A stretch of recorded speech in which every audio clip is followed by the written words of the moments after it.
Okiru. What have you been up to the past couple of months, man? Not a lot, to be honest. I was just trying to sketch, Yeah. sleeping. Actually, I've been sleeping more. Right. Well, that's good. We need sleep, man. We need sleep. Sleep is important. Yeah, but sleep late, but sleep till. Actually, I wake up like, how's it? Like usually at 1 or 2 p.m. Wow. And I sleep at 5 a.m. or something.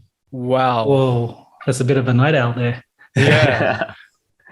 Because I think my busiest time is like when I'm past 12 a.m. or something. That's like,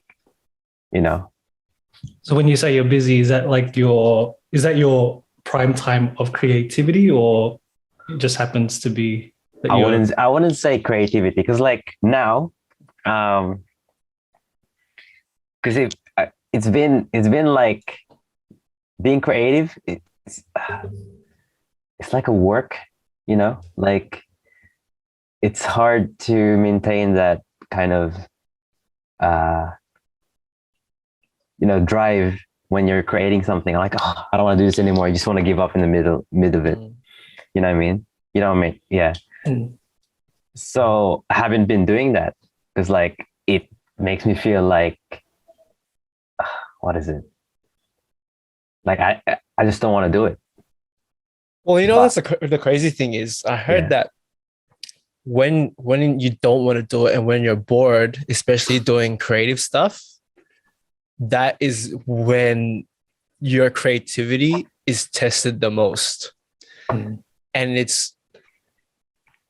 I guess that's how we build that habit, build our skills more, is in those times of boredom. Because it's the hardest part.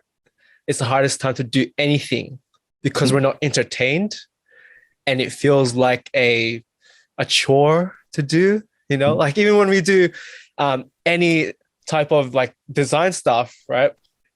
What are they, what's that saying? It's like the blank, it's hardest to work off a blank page. Yeah. That's it. Exactly, right?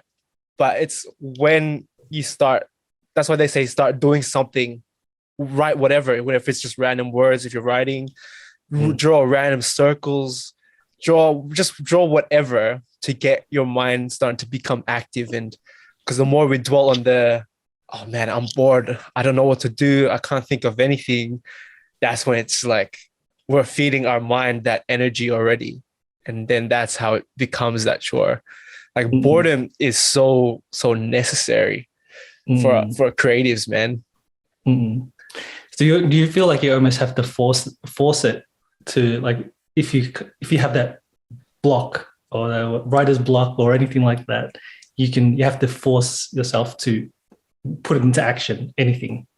Yeah, Jasper's right about it. Like once you start doing it, that's when it flows. But it doesn't happen straight away. It happens when you do it after maybe 5 minutes, I think. After 5 minutes or 20 minutes, I think, and then it should flow afterwards. But it's just that the first 20 minutes, I think, is the hardest part. It's like, you start doing it, and then suddenly like, I don't want to do this anymore, and then you give up. But when you said persevere, then you'll be able to get it eventually. But for me, I'm like, I'm not getting paid for this anyway, so I'm like, I'll just give up. Yeah, exactly. Like, but in the end, like you have nothing. You know what I mean? Yeah, you have nothing. But when you're getting paid, I'm like, you have to do it, so you have to persevere. So you end up finishing something because you have that the end goal. But if you don't have that end goal, you don't know when you're gonna finish, and and you just give up. So why do you start doing anything creative in the first place? Right now it's because I get paid for it. So yeah, sounds good. That's good, right? Good. But but if I'm not getting paid, I'm like, what's the point? Like, what am I trying to achieve from this. And then if I'm just drawing, I don't know, like for nothing, I'm like, I don't want to draw. Right. Of course. Like you said, there's no purpose behind that activity, right? Half the time we do it to entertain ourselves because we're bored. So it's kind of like, how can we use those things so there is a purpose behind it? Yeah, exactly. What's the point? I think it comes to whatever activity that we do, you set an intention behind it. So as opposed to saying, I'm going to draw because I'm bored, I guess you could say like, I'm going to draw so that I can express a certain feeling and see what this piece can mean to me, as opposed to having no purpose behind that, right? So it's kind of like setting intention to whatever activity that we do. It's kind of like what it's pretty much like a monk mentality, right?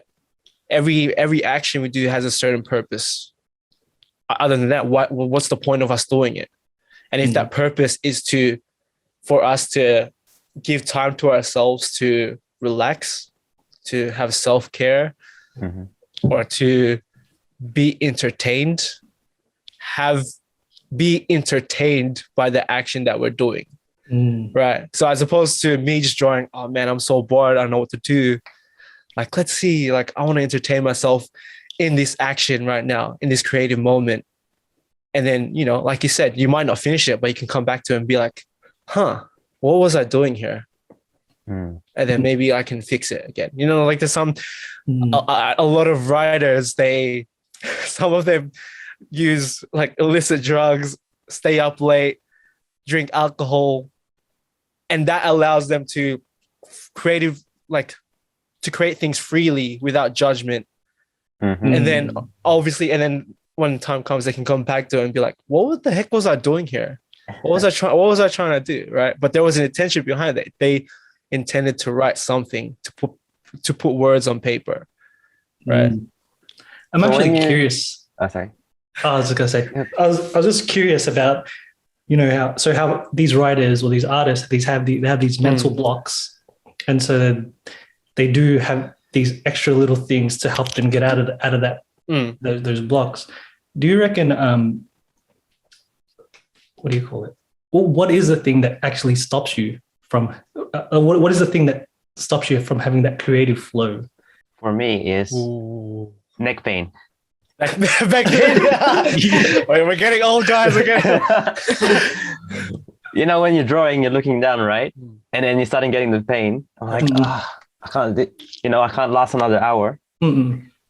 Actually, when I draw, I have I think my hand started to ache up, and then I can't draw. Like I can't draw for long, so I have to stop after an hour or something. So I can't continue. So that stops me.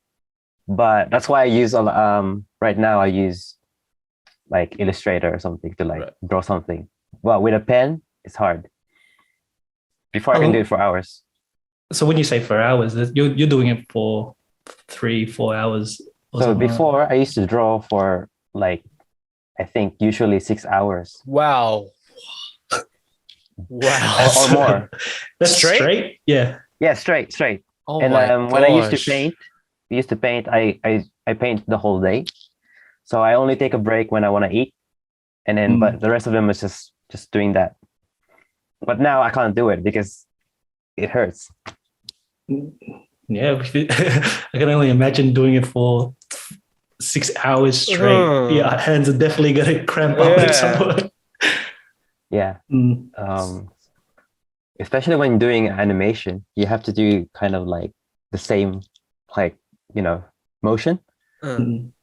But right now I can't do it because the same motion will it's the same pain. Like, that hurts. That hurts again. Yeah. So maybe it's just an excuse right now, but like I can probably use other tools to help me, but I don't know. So in this sense, your hurdle was pretty much just physical limitation. Yeah, pretty much. Yeah. Pretty much. It's not, I think it's one of those things that, when you're like discouraged already, the pain adds to that. Of course. Yeah, so for sure. like- For sure. Definitely. Mhm. Well, going back to what Gerald was saying, definitely physical limitations would definitely play a part in why writer's block or any type of creative block happens.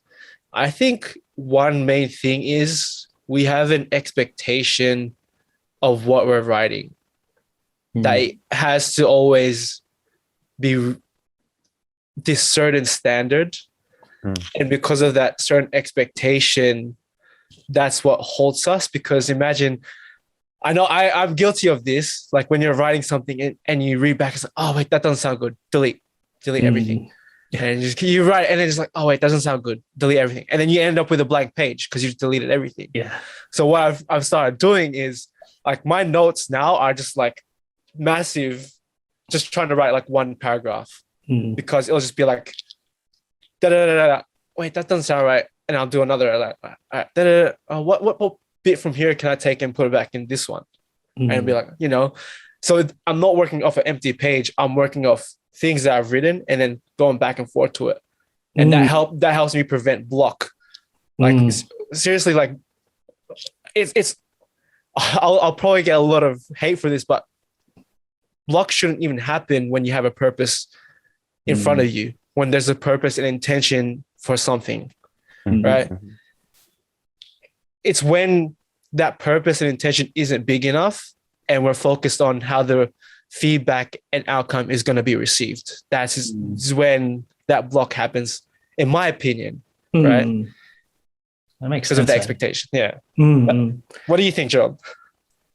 Oh, well, I was going to say that I really like what you said with having, when you're doing the writing, you keep all your writing. Because I'm a victim of that, writing something and then completely erasing everything and you're starting off from the like blank page again. Exactly. You're just looking at it like, you also think to yourself, what did I write last time?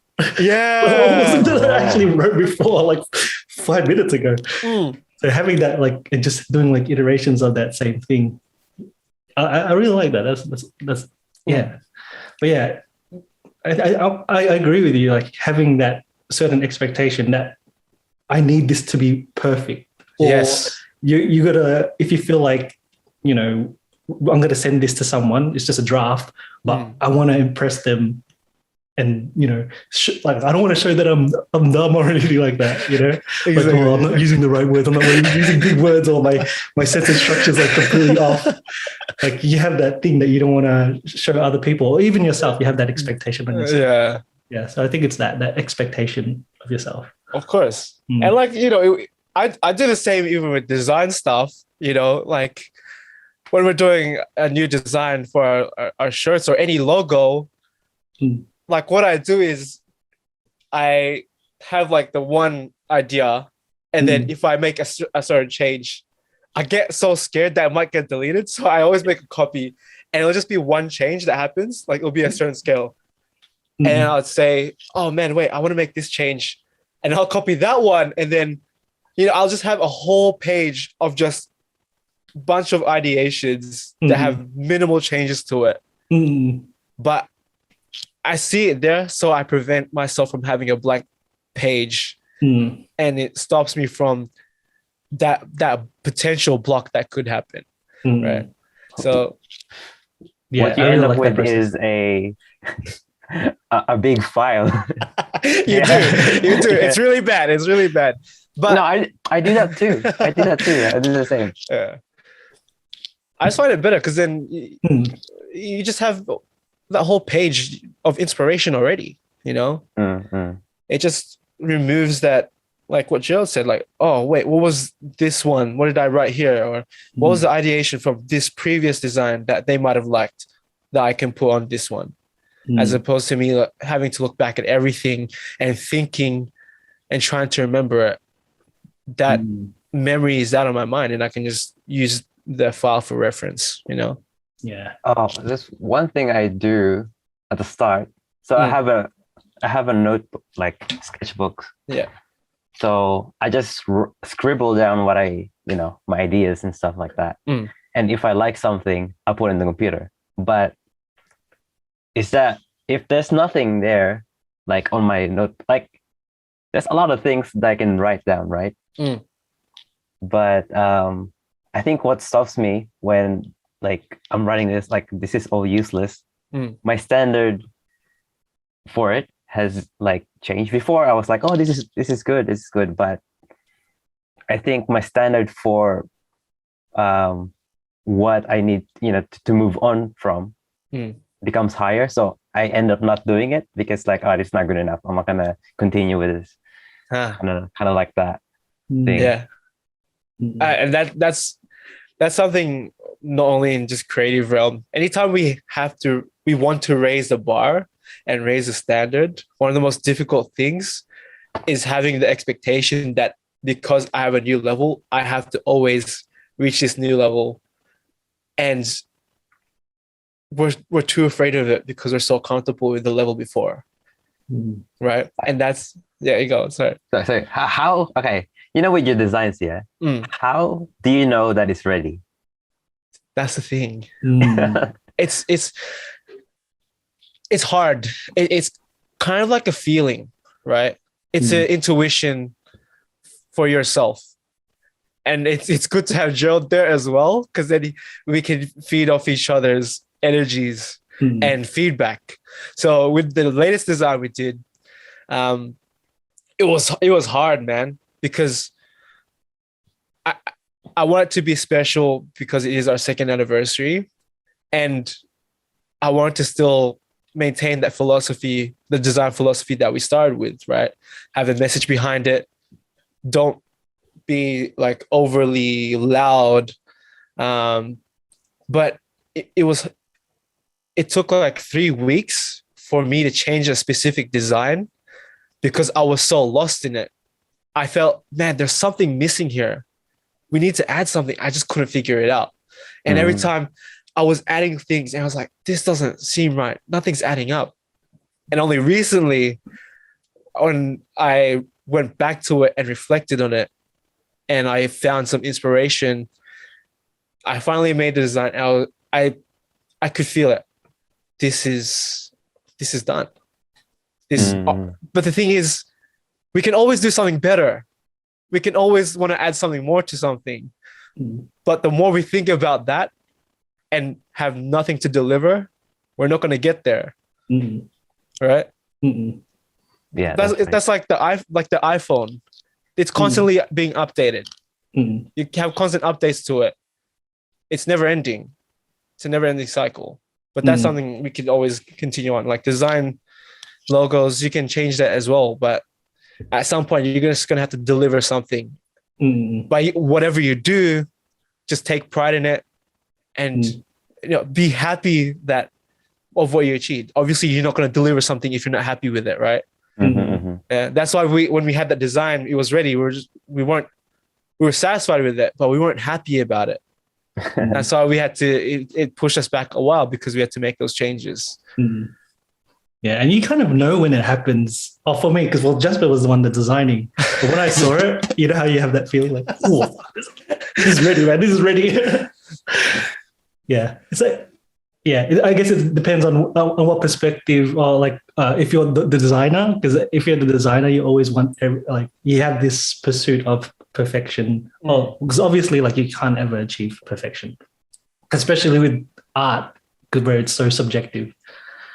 But from like looking as an outsider from the design perspective, I'm like, yeah, this is it. This is ready, man. Exactly. You just have to have that feeling and intuition with it. Yeah, that's true. What about yourself, Josh? How do you know when something's ready with your art pieces? Well, usually I would have a deadline. So I would set myself a deadline when to finish something. So sometimes I'm not happy with it, but it's like, because this is a deadline, this is the best I can do with that deadline. And then that's what I'm going to deliver. it's not always perfect, but at least I know. But I know in the future I can like improve it or anything like that. But for now, for me, that's it. Like I would stop myself from, especially when I'm doing like artwork and stuff, because there's no rules where you should stop.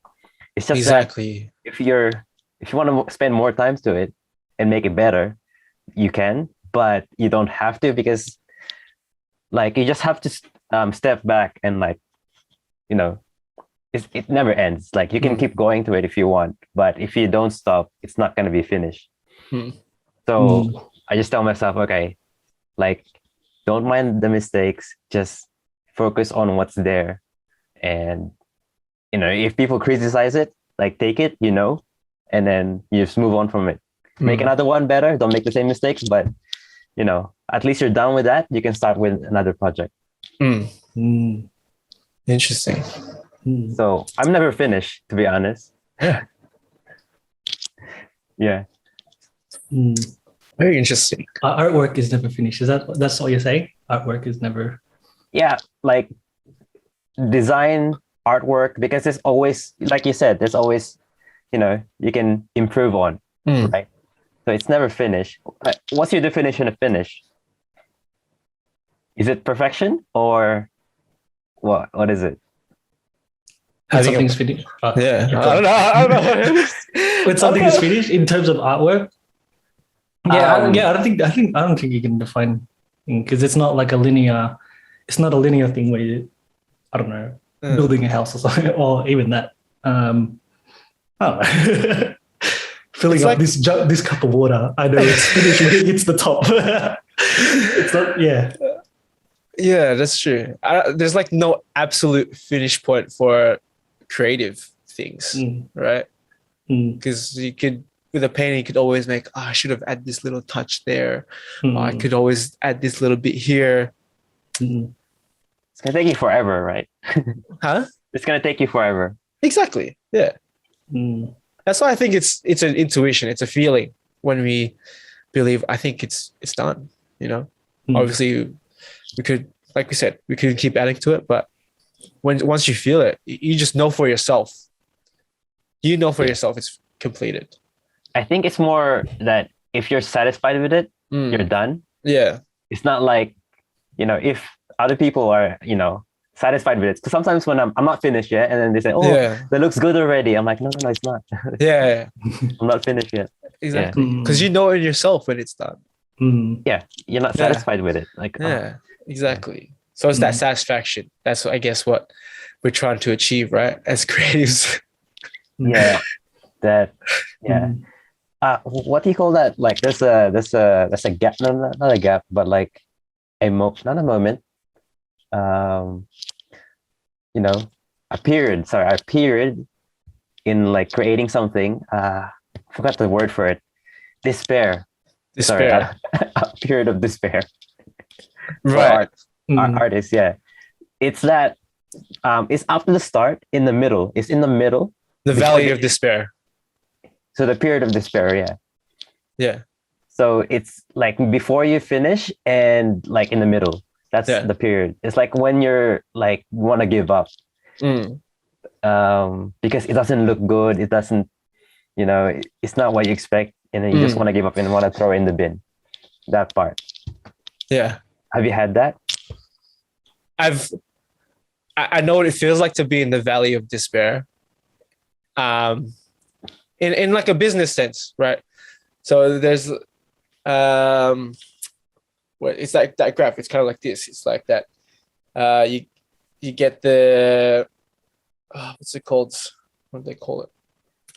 The uninformed optimism of things, and you just keep doing things like with such high energy, and then you as the work comes, you kind of like dip in that motivation, and you get to the valley, and that's where it's like such a dark place, and it's just, I want to quit, I want to give up on this. And then you start to come up and you get informed optimism when you start to find that change, and you start to understand, wow, this is so much harder than I thought. I have to put more effort and work than I realized. And then you go to your success, your achievement, the feelings that it's a whole journey, right? We Yeah, all yeah. experience this, but it's something we all have to experience. Sometimes it's sad is when people quit at that valley and they don't allow for that breakthrough moment to happen. Does that valley of despair only happen, as Josh was saying, at the middle to end section? Can it happen at the very start? Does it? Well, why would it happen at the very start? Because I don't think it happens at the start because you're like, okay, I'm going, you have momentum.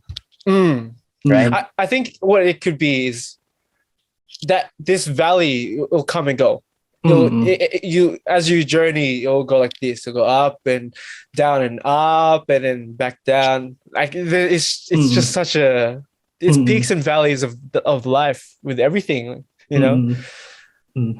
But it's what we learn in those times of being in the valley that allows us to get stronger.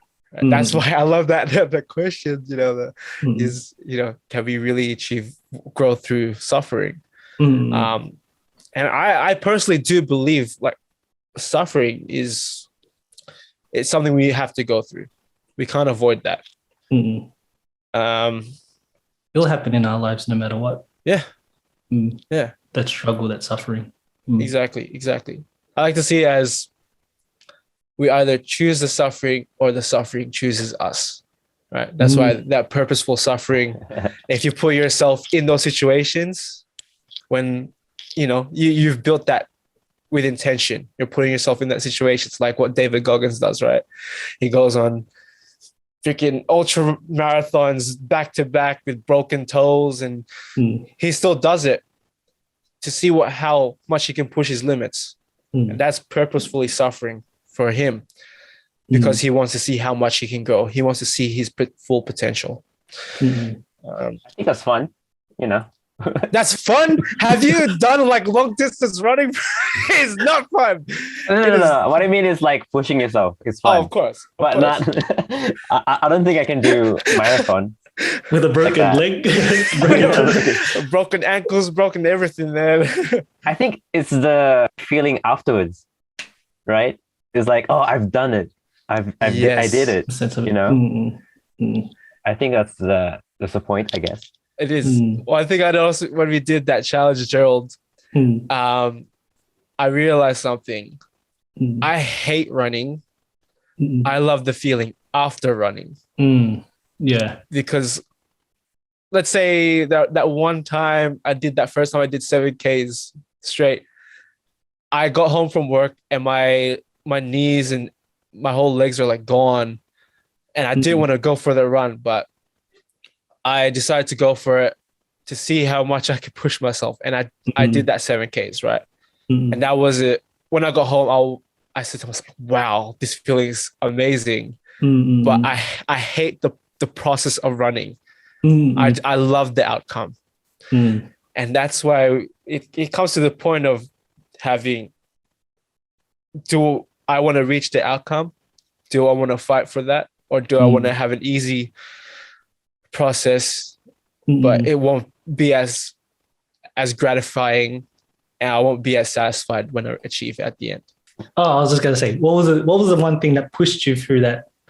So obviously we have that feeling at the end, and then the one that during that period, because for me, I was trying to tell myself, I love this. I was trying to tell myself, I love this running.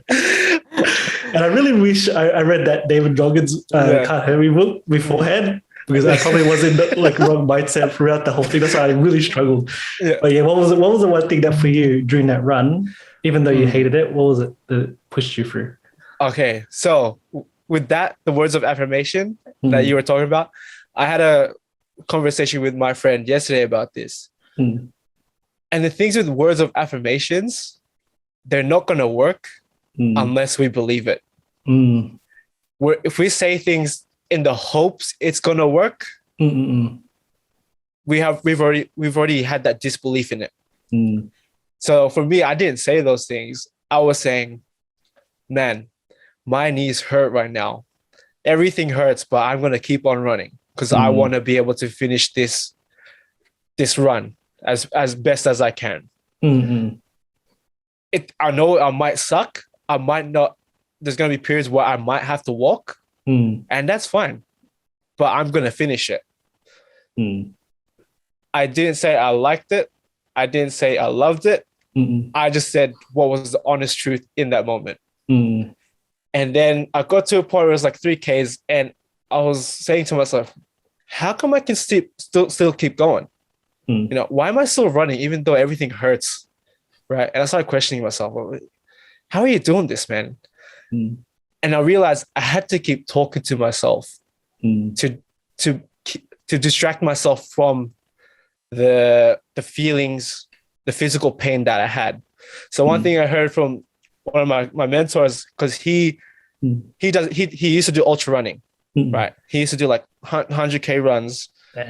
And he was talking about, he asked someone who he saw as an inspirational runner, and he asked him, how do you get past the pain when you're having those things when you're running? And he said to him, like, I acknowledge the pain and I'm aware of it. And then I put it in the safe. I'll lock that safe, throw the key, and it's in a safe place. So it's really about acknowledging what is happening in that moment. We can't discredit what's happened. We can't ignore it, because when we do, it's always going to come back to us. And yeah, that's the funny thing with words of affirmation. I get it. Everyone's like, oh, just say these positive words and stuff like that. But I was telling to my friend, you know, you're saying these things, but why do you keep coming back to this worry? Why do you keep coming back? Why aren't you believing what you're saying? And I told him, you're not believing what you're saying because you only think that's what you want to believe. You're not acknowledging the moment right now. And then that's when you can say those words. All right, what am I feeling right now? How can I keep pushing myself? And the thing I was telling myself on those runs was, I just had a mantra that I kept saying over and over again. It was, I am strong. Oh, damn. No, you forgot. Oh my God, I forgot. Oh wait, no, I am powerful, I am strong, I am safe, and I'm guided. I'm powerful, I'm strong, I'm safe, and I'm guided. I just kept going. Like I felt powerful. And even those times I knew what mark it was, I didn't give up. I felt like I had more energy. Right? You imagine you're running like 7K straight, and then the last couple 100 meters you start sprinting that. Where does that energy come from? Yeah. So it was kind of just like, you know, why do I feel powerful? I want to complete this thing. I have this goal ahead of me. You know, it's there's just a lot of different variables for that. But does it always work when you do that? Or well, here's the thing. Sometimes those your days, it's not always going to be the same as the day before. So you have to remove the expectation of, man, I know I did it this day, like this speed, I got here this quick. I have to have the expectation of doing that again. And then when you don't do that, and you get there at a shorter time, or it's not as good of a run, you kind of self-destruct, you self-sabotage, because you had the expectation, oh man, I had to be here at this time. Man, why didn't I do that? I had to change it up and be like, whatever happens, if I beat my time, if I get a faster run, I'm just going to do the best I can. And there's no expectation. The only expectation is I give it my all. Anyway, do you remember when I was talking about the valley of despair? Because I remember this, I was doing this piece, that took me a month. Wow. To make. And in the middle of it, like near the end, it's like, oh, it's not looking the way I wanted to. And I just don't want to do it anymore. It's a big piece, and I can't just like leave it there. So I was like, I'll just probably sleep for now and then wake up. And I didn't realize what I was doing is like, I don't know what's gonna happen, like how good this thing is gonna be or not. I just know that I just have to keep going. Like I have to the next step. So I can only see the next step, and then that's what I'm gonna do. Mm. Like for now, I'm not gonna think about the end product, and I'm just gonna say, oh, I'm just gonna just paint this stroke. I'm just gonna do this, Yeah. and then we'll see where it takes me. And then I'll just keep going, and then before I know it, it's like, oh, I'm nearly finished. Like, and then it looks good. I'm like, oh no. Wow. Oh my God. Holy.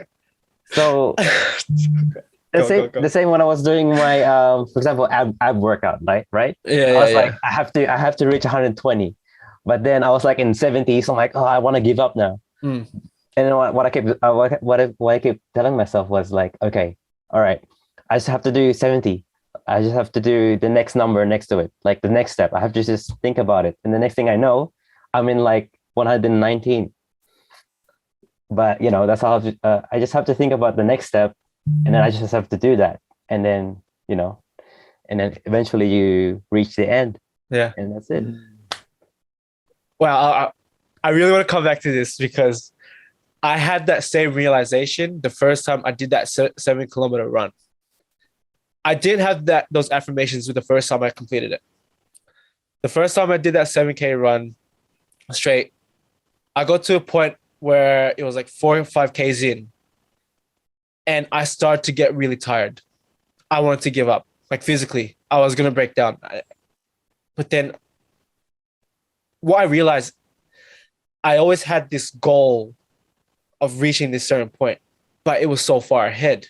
Mm. And every time I kept running, looking ahead, I felt like I was going nowhere until I said to myself, I'm going to focus on the 3 steps. 1, 2, 3, 1, 2, 3, 1, 2, 3, 1, 2, 3, 1, 2, 3, 1, 2. And then you realize, oh, wow, hold on a second. Wait, I'm here now? Like, this seems so far behind before. Mm-hmm. And I remembered I got past that point and I said, oh, wait, this point is only like 2 Ks away from home. I can make it straight because I know I can run 2 Ks straight, even though I'm tired. So my focus at that point was focus on the 1, 2, 3, 1, 2, 3, 1, 2, 3, 1, 2, 3. And every so often I'd look up to see how far I am. And then I'd go back to the small steps. 1, 2, 3, 1, 2, 3. And you look up again. All right, it's still far. All right, keep going, 1, 2. That's when I realized focusing on the small things that have no significant value right now, done consistently over time, will eventually get us to the goal. Because of those times when I was thinking about, I got to get from here to there, man, that's so far away. There's no way I can do that. But when I start to break it down, I can do 1, 2, 3 at a time. 1, 2, 3. That's when I realized, wow, I can do this. Just like you, 100%. with with the drawing, I had to do the one or the ab workout, one rep at a time, and then eventually I can get to the 120. That's actually how I break down my projects, to be honest. Because like I have to do one project. I have to do it within like a month, for example. And then I break it down to smaller pieces. Okay, I have to do this, this, and this, and this, and that. Yeah. And then eventually I'll get it done after a while. But it's just a small, like you said, small steps. Right. Yeah. That's it, man. Because in your mind, having to do, say, a marathon is like, I'm going to do a marathon? Oh, so many kilometers, there's so many things. But focus on just like you said, the 1, 2, 1, 2, 3 steps. I can manage that. Then you do another 1, 2, 3. I can do that. And eventually you find yourself at the end of the marathon. Yeah. Exactly. Right. That's what it is. Isn't there a phrase for it? Like, what's that? Like, one step, something about 1 step and 1,000 steps. I don't know, I forgot. No, I think it's money.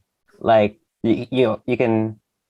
There's no like something about $1, and I'm like, there's no. I forgot the phrase. I just like to think of it as you climb a mountain 1 step at a time. That's the easiest way I could say it. You don't climb a mountain, like 1 hill at a time. You climb it 1 step at a time, right? Like it's like the question is, how do you move a mountain? 1 pebble at a time. Exactly that, right? Yeah, that's what it is. Yep. That's the one. Yeah. Interesting. Well, all right.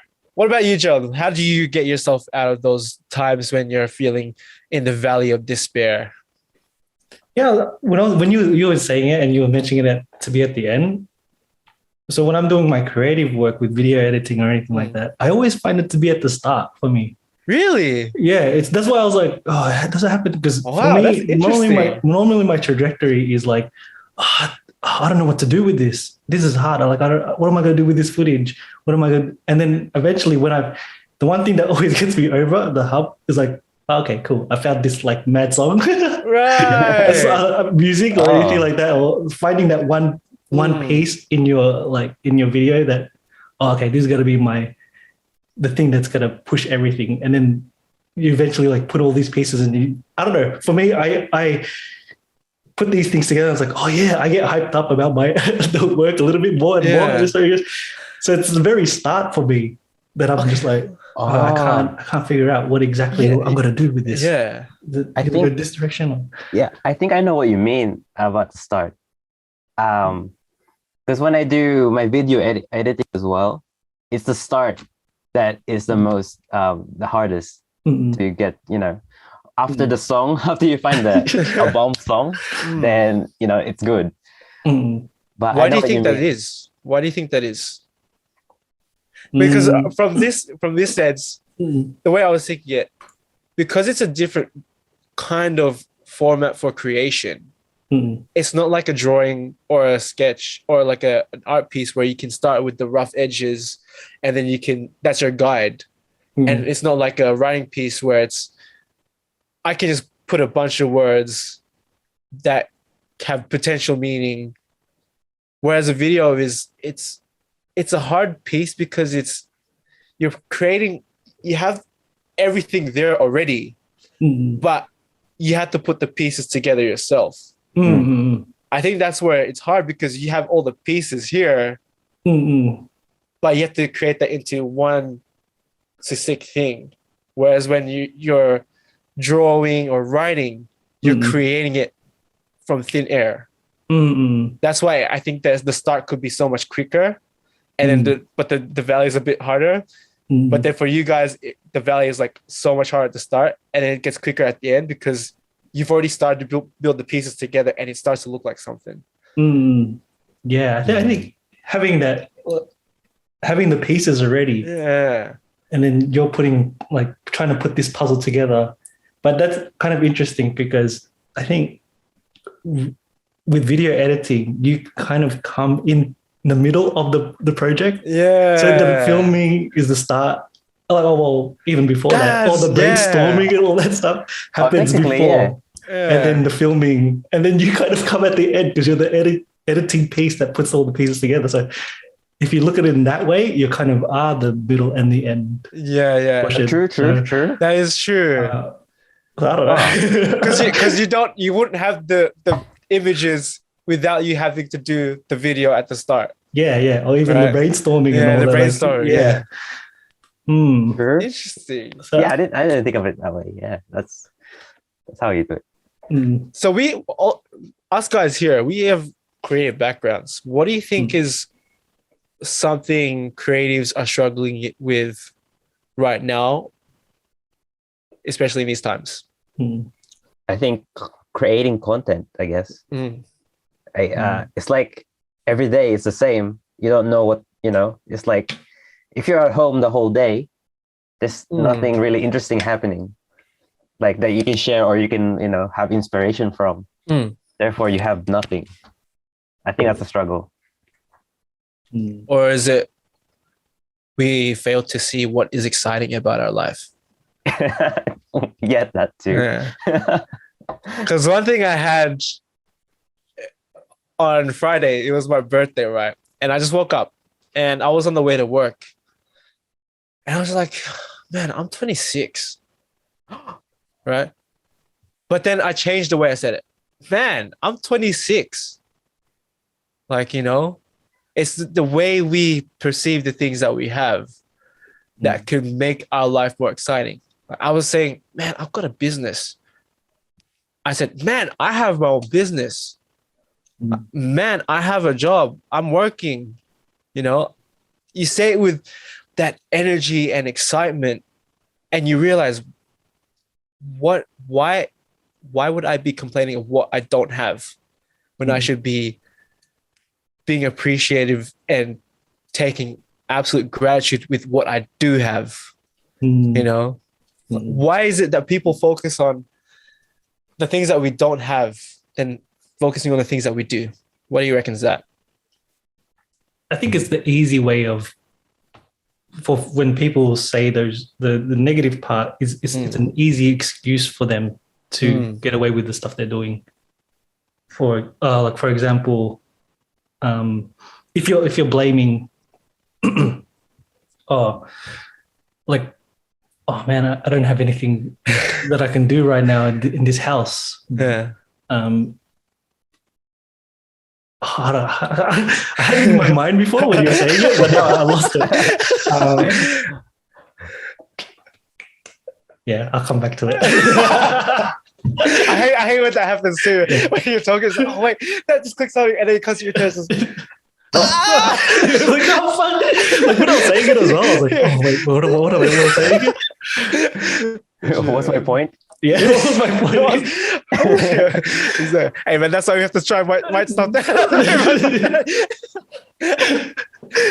I guess what you're trying to say is like you're it's a mindset that you're trying to take the responsibility away from you, not taking. Like, you know, it's not my fault I'm like this. It's, you know, it's their fault. Like, and then therefore I don't have to do anything about it. You know. Perfectly said, man. That's what I was trying to say. Yes. No, but yeah, it's being a victim of our circumstance, right? No matter how justified it is, how valid our excuse is, like, what's that saying? Success doesn't care about the validity of our excuses, no matter how valid they are. Success, winning, it doesn't care. It doesn't care about what is happening in your life. If you really want it, it's the hard truth. If you really want it, you're gonna remove excuses from that. I think taking responsibility is like one of them that you have to get over. Of course. From being a victim, you have to take responsibility from it for you know, your own situation. Exactly. Or else nothing would happen. I guess that's so. If you really want to do something, it's something that you know, when you're a child, you expect your parents to fix everything for you, right? But you're an adult now, so yeah, you just have to do it yourself, and no one's gonna do it for you. Exactly. Well, that comes with how we're brought up too, yeah. Like as you said, when you're a child, you expect your parents to fix everything for you. But there's this saying that I really love. I was talking to one of my coaches about this, and he was saying with his kid, she's still young, and he was telling that he and his wife were having a chat, and they're like, "Oh, we have to house-proof the house. Like we have to child-proof the house." And then he said to her, "Why do we have to child-proof the house? Why don't we house-proof the child?" You know, it's that different mindset, right? As opposed to when his child is young, he's already developing the idea, I'm going to make you a responsible person for your actions. I want you to learn from your mistakes. But I'm not, you have to learn, like, you have to remove the expectation, I'll do everything for you. Because then you're going to develop into that person when you're older that everything's going to be handed to you, right? So it's having that mentality, even at that age, that I respect so much about people like that, because they're instilling it to their children at such a young age, right? Instead of babying them. Of course, they're going to, as their parents, they're still going to like take care of, make sure they don't do anything stupid that could potentially create harm, but they're going to be there enough that they can develop those skills and habits themselves. Remember like Jem in Sydney, when we went to Sydney, Gerald? We were having lunch, And man, his kids were like so young, and he was like, they built that trust that they could just go out and buy coffee, right? At such an age, we were just like, whoa, what the heck? Like, how old? Oh, she was like 8 or something. They were young. Yeah, they were super young, and they were so independent. Yeah, and they were thinking for themselves, and they had their own responsibilities, and that was so amazing, right? Isn't it like that in Japan, that like they allow their kids to go to school by themselves? I'm not sure. You don't know? You didn't know about that? Apparently they the first when they start going to school, like I don't know how old, like probably like early, like 5, I don't know. What's the earliest? Like they can walk and then like 2 years old. 30 years old, man. Yeah. You just see like children like in their uniform would go by themselves, like a group of children will go to school. No parents, no adults, and then they just go by themselves like that. Maybe. Yeah, like what you're saying, like allowing them to go through those things by themselves without you is a good thing. Yeah. If you keep shielding your child from those things, then they won't know what to do when something bad happens without you. Exactly. Yeah, you become dependent on your parents. Yes. Exactly right. Yeah. That was the one thing that I really wish, especially because you have your parents, and then me being the youngest, I have my brother and my sister. I relied on them heavily for like, well, can you take me to school? Or like I had my brother and stuff, like, oh, can you talk to them? Can you ask them this? I'll ask them to ask another person. Like, and the worst thing is they always agreed. They always like, I'll do it. Yeah. Or even if they were fighting against it, they'll eventually like cave in and do it. And that was like one of my things that I wish that I was more independent in that way. That they just go, no, do it yourself. And I'm like, okay, I'll learn how to do it. And it was only until my sister moved out, and then my brother went to Philippines, and then I was like at this age, and I'm like, oh man, I have to be dependent now. I have to be like, and then I started learning all these things like the hard way, like, oh my gosh, I have to like, So if you can teach your kid, even though how hard it is for like parents, because obviously they want to show their affection and like, oh, I care for my child, I'm going to do everything for them. If they can get out of that mentality and help them in another way that's more, I think, beneficial for them in the future, then I think they'll grow so much more further, and and be able to be more dependent and deal with situations in their life in the future a lot better. Yeah, for sure. There's this one line I heard I always try to remember now, is don't prepare the path for your children, prepare your children for the path. And it's kind of like, that makes so much sense, right? How many phrases do you know? Hey man, I don't know a lot. I just try to remember things. I do my best. But it stood out to me after hearing that, right? Like, we should be preparing our children for the path, not preparing it for them, because that is what makes them dependent on us, right? So it's about just giving them skills, teaching them things that they could use, so that when they go on their own journey, you have that trust that they can become independent, right? But at the same time, we ourselves don't have kids, so it's we're talking out of our asses right now, and we're just learning from people who have proven those things, right? Well, that's how we learn. I think it makes sense if you have someone under you, like for example, like a younger brother, or probably a friend, like that looks up to you or something like that.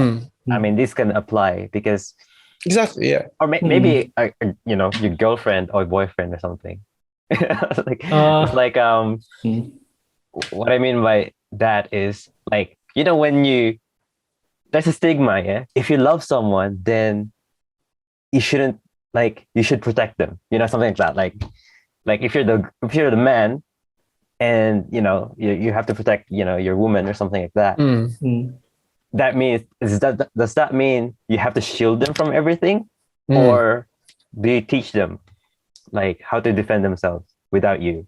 Like, are you preparing them without you, or especially when you have a partner, right? Right. Like when you're together, right? But are you always gonna be there for them all the time? True. It depends on the situation. Yeah. Is it a physical thing? Hey, pump for yourself, man. You got this, man. You got this. Man. You don't even, sometimes you have to grow together, yeah? You have to grow. And if you keep protecting them from doing that, from all the things, they might not grow as a person. And then they might, like, as a result, rely on you more to do things for you. I think it becomes like that kind of relationship. Well, I guess it comes to the question: what is the purpose of a relationship? 2 is better than 1. Is it? Huh? Is it?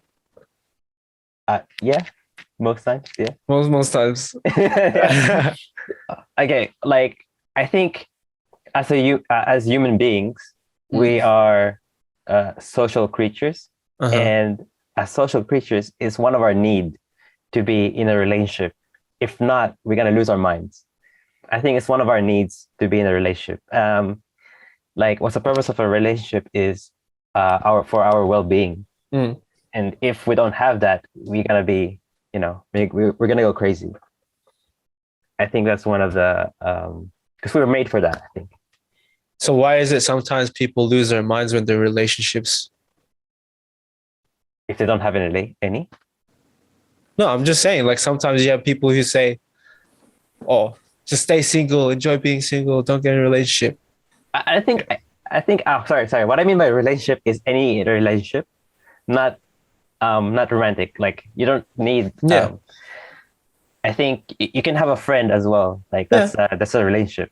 Of course. So, but in a romantic way, I mean, I think you can last without, but hang on. As long as you have the social bit, you'll be fine. That relational bit. So what you're saying is a relationship for you is just a social thing. A connection. A connection. As long as you have a connection with someone, you'll be fine. You'll be sane. Like right now, if you're by yourself in your own room, sometimes, like, people can get by with their pets because they have kind of like that, relationship or something that, like, they can talk to someone, like, even though they don't know what what you're saying, but at least you have someone there. I think that's a need. That's a need. Yeah. Right. Of course. True. I think to be honest, I think without it, I don't think there's much of a reason to live. I'm gonna put it that way. We all do. I do agree. Like, we need relationships, but what is the purpose of those relationships? Life. I don't think life means anything without relationships, to be honest. Because, for example, your business. Yeah. What are you doing in business for if there's no other people? Exactly. It becomes nothing. But I think the purpose of our relationships we want to do is we want to create those communities where we can help encourage each other, create relationships that are of value for both parties and people in our worlds, right? What's the point of having that relationship if it's just there's no value in it at all? It's just toxic or just continually negative. There's no purpose there apart from just adding a hurdle to what we're trying to achieve, right? Yeah. You don't want to be in that kind of exactly toxic, environment. How did we get to this point? I'm just trying to, relationships, the purpose yeah. of relationships, you know. yeah, but we went from talking about creative stuff to children. That's how we got here with children. Right. Actually, I can tie it back to Ooh, creative stuff. Ooh. please do. So, you know how I said without relationships, your purpose, like life means nothing. Yeah. So when I'm drawing, what's the purpose? Am I trying to connect them to people? Am I trying to, express myself to other people? If not, I don't think my drawing means nothing, because if I'm just trying to express myself, right, that requires someone to look at it and enjoy it. If there's no one there, I don't think there's any point of doing it to enjoy it, Yeah. So that's how I'm gonna tie it back to the creative stuff. Right. But you're adding value with your pieces. You're giving people a certain satisfaction and intrigue and that conversation on what does this piece mean, or what was this person trying to do? If you think about what you're doing, why are you designing for, or why are you drawing? Is it ultimately because of it's for people, for relationships? Exactly. Yeah. Bottom line. So I'm just like bottom line. Is it? So I'm of course. I'm asking you that. Yeah, it's to provide value to other people. Sorry, my voice. It's to provide this message, this value to other people when they see this design, they see this thing that we're trying to create. The hopes is that they see this message and it uplifts them. It tells them, these things are possible for them as well when they're having these doubts. And I guess it just depends on what we want to try to express, right? Exactly. Yeah, like we want to connect. The final product is we want to connect. Yes. Eventually, yeah. Yeah. Like, have you watched a movie where you kind of like, oh, that's me right now, when you're watching a movie or reading something?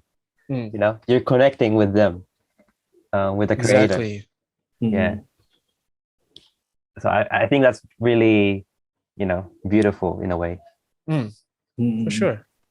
What was going back to that creative stuff? What's one of the pieces for you that has been your most one that you really connect with, and then you feel like that you connected with other people?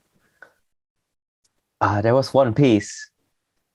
However, I don't know where it is now. Oh. It's probably destroyed or whatever happened to it. Oh no. It's I only have a photo of it. I don't have the physical. But the meaning of the piece was I'm rich. So I'm rich, basically. And it's like it's a field with mountains on the side, right? And into the sunset. So then there's a boy in the middle, like on the side, running towards the greenish land, towards the sunset. And you can see like waters, and it's like all green and everything. And then the kid is wearing like a sandal. I think yeah. Like what like as like a pulube. I don't know what you call it in English. Pulube. Just a singlet? A singlet sandal? No. A kid that a beggar. Looks like a beggar. Okay. Right. Sorry. It looks like a beggar. And then like he has like ripped stuff like that. Like it looks like a beggar. But the title of the piece is I'm rich. So regardless of him looking like a beggar, he has the world around him, like that is like rich in like everything, like you can get whatever you want. And and then the message, like when I showed it to people, was like, oh. And then when they hear the title, like they understand that, okay, even though I'm not, I don't think I'm rich, like physically or with the stuff I in have, terms of money and in terms of money and stuff like possessions. that, I'm rich because like everything is provided for us by God, you know, stuff like that. Mm-mm. And yeah, and then I don't have that piece anymore, sadly. Just NFT it, bro. NFT, bro. Just NFT your photo. Yeah, no, this is the only photo I have. Like, yeah. That's, I guess we can be rich in many different ways. Yeah. That's like that's, you know, it's open to interpretation. Like they can interpret how, you know, rich they want to be.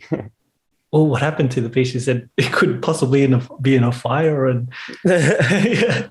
No, I don't know where it is now. So okay. I've entered it to like some like other like competitions and stuff. I always get like a technical award or something because it looks nice and stuff.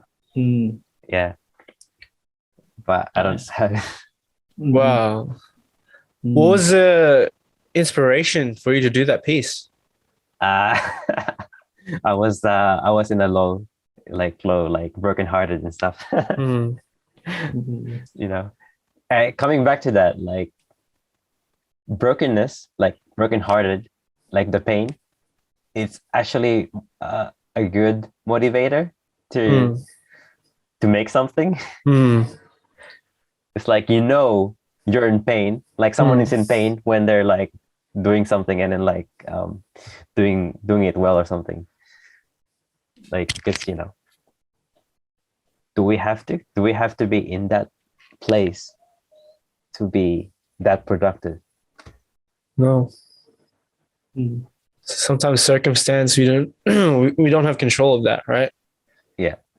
It's what we do in those situations that can help us get through it. And sometimes it could be making art, making music, you know, exercise, writing. There's so many different things that we use and utilize that energy towards something greater, right?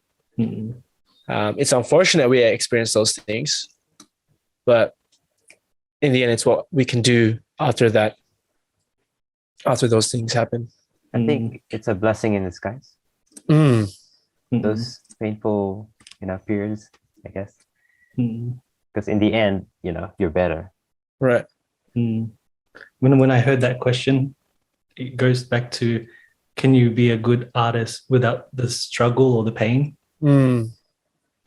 And I wonder if there's any good artists out there that have gone through, like have created this like a masterpiece. You would, I don't know how you define a masterpiece, but yeah, like, in definition, like, but is there any good artists out there that have created something without having any pain or struggle or anything like that? I think there is. I want to believe so. I like to believe it, but out of all the most famous artists and people who do create those pieces, they're so meaningful because you can feel the emotion in what they've done, and it feels absolutely genuine. You know, it's sad. I really think what defines an artist is pain, to be honest. Really? Yeah. I think without it, it's not much of an expression you can have. Not deep, at least. Because pain makes it deeper, what you create, and makes it have roots, you know, to people's hearts. Because everyone feels pain, and pain is one of the things that people like relate to. Like, because if you express happiness, people who are happy and, you know, carefree and like stuff like that will, you know, relate to it, but everyone, like an adult, right, would see like, you know, that's only for kids, you know, like flowers, you know, sunshine and stuff like that. Kids would know that, but not adults. I mean, they would, but like they know in reality it's pain. So you see a lot of like kids show would be like the shows that kids like are like very bright and sunny. But if you look at what we like adults, like we need more kind of depth to it. That's why we have pain and stuff. So it's more like a range, so of expression. So if you can, as an artist, if you can express sadness and happiness and pain, like in like a big range in one piece, then I think that's a good piece. Like, that's what I think. Like if you look at, I remember this painting by, I think it's Picasso. I'm not sure. I forgot. Is it Picasso? Anyway, it's called, like, it's a Spanish kind of thing. Something like the German bombed like a village, and it's a painting of that.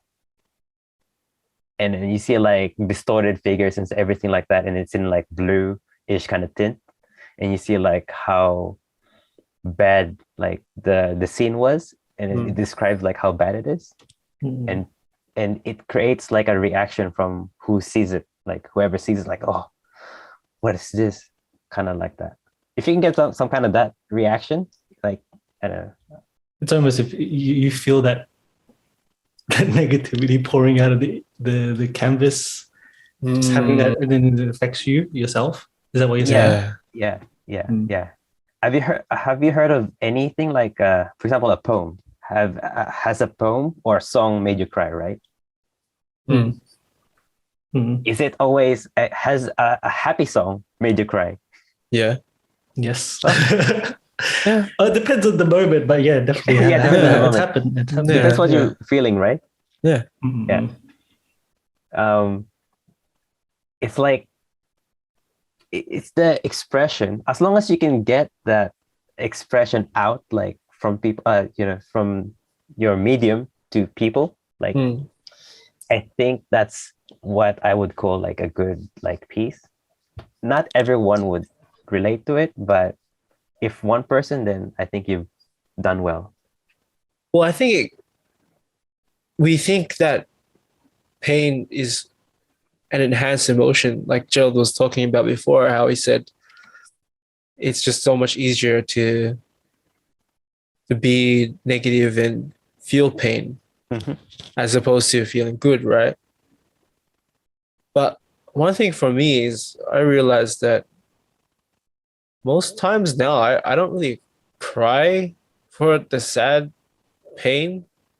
I cry for like the happy moments, like when you see people who are succeeding or like they're doing something that they want to achieve. That makes me emotional because it's just like, wow, you're actually doing something amazing, That's the stuff that makes me emotional, because it's amazing to see that people are pushing past that pain, pushing past all of the stuff that's going on for something that they genuinely love. I think that to me that's why when you said, do you cry like happy songs? Oh yeah, I've cried for happy songs, man, because sometimes you, depending on the lyrics, like what Gerald said, in the moment, it could relate to me, right? I think it's I agree what you're saying. Like, what you're talking about is the contrast between the struggle and the result. It's always like that. Like there's like the pain, right? And yet this happens. It's like the contrast between them, the struggle, because you understand the pain, they're going through it, and then they got out of it. And you're like, oh yeah, that's happy. I'm happy about it, like that. I think that's beautiful. Like for example, like someone sacrificing their life to save, someone they love. You're like, oh no. It's a happy ending for that person, but it's just that there's a trade-off to that happiness. It's like, and I think that's beautiful. Like a nice, like if you can have that, that's what stirs emotion. You want to stir it, Right. Of course. To have like, a good, like peace or something like that. You want to stir them. Like if you can have a movie that makes you happy, angry, sad, depressed, and then bring them back to like happiness again. Like, oh, that's a roller coaster ride, you know? Yeah. Yeah. I think one of the like best movies would have those elements in it. Any creative piece, movie, song, they all kind of have that thing. A good piece anyway that has those emotions going up and down of happiness, sadness, you know, not the unknown and What's good about like video editing, right? You have the visual, the sound, and then the script. You have that like thing that you can like work with. Whereas you have a painting, you only have like one canvas. Yeah, exactly, to express all that. Right. For music, you only have the ears, right? Like the words and stuff like that. But with video, you can do all those things in one thing, right? Or movie. So do you think it's easier in that way, in that sense? I wouldn't say it's easier. I would say it's more, I would say more free, the way you express it. Like you can have more variation. Like I think you have more freedom to like choose what you would do, because like one part maybe the music is leading towards the emotion, and then suddenly you have like an image, a striking image with the music, and it creates like a big effect, like effective. I guess you can make it more effective, I guess, with all those things coming together. Yeah. I think with video editing, you have a lot of different elements that you can pull upon. Yeah. If you want something to be sad, you can change the color tones of the video or even the music, make it a little bit more, somber. So with you guys like creating this one single frame, it's so, for me, I can just imagine how you going to get that, like depict this emotion through one frame. But with us, we work with texture, contrast, those things like photography, right? When you have photography, you can use like contrast to communicate something. Even like what else? Like color and stuff. You can use those elements, but moving images, it's like photography 1,000 times. I don't know, like you have movement. Oh, sorry, a dimension. You have another dimension. Yeah. To work with. Which is pretty cool, I guess. Interesting. But in the end, you're without people watching it, it's meaningless. True. That's a sad reality, right? We need people. We need people for our pieces. Oh, is there a thing that we don't need people for? Or do we always need people? There's not the answer, but I was actually, when you guys were talking about having relationships and how it's needed, what about those people that do live in isolations? Yeah. For like on purpose, they want to move away from everyone. Everyone for them is. There's no reason to have people around. I can live my life sustainably. Have my own farm. I have all this. Blah blah blah. I was thinking about those people. Like, wait, what are they? Because if they don't have a relationship with other people and then they're by themselves, what's their purpose? What's their meaning? Like, because you said there's no real point living. Yeah. If you don't have that. Well, I think what we don't realize with relationships, the most important relationship that we need to have is not with other people, it's with ourselves. Because imagine if you go into a relationship with another person and you don't have that relationship with yourself, how are you going to make things work, man? Eventually that we all need our own time to develop ourselves, right? And why is that? Because our relationship with ourselves has become dependent on someone else. I guess that's why they always say, focus on yourself, do things for yourself. How do we do that? How do we build a relationship for ourselves? Like we always think of a relationship, it's with someone else, right? When someone says relationship, you instantly think it's with someone else, right? We never think it's my relationship with me, with who I am. That's the thing that all of us need to develop and focus on at some point. And that's the way I see with relationships with another person. It's about both of you still being independent individuals, but building each other and making each other better, and not being this one-sided thing. I'm going to get into a relationship because I'm helping this person become their best selves. It's a journey for both of you to become better, but just knowing that you have someone there by your side who's going to be supportive of you and what you're doing. That's the way I see relationships. So I guess the question is, how do we build that relationship with ourselves? First of all, I ask people who wants to be in a relationship, right? I ask them, would you marry yourself? And they'll be like, I don't know, I don't like myself. You know, like those kind of answers. Like, you know, if you don't like yourself, then how is that other person gonna see a value in you if you don't even value yourself? Stuff like that. Like you get those kind of answers, especially from younger people, because they don't really know themselves. I feel like an old person, but anyway, I still don't know myself fully. But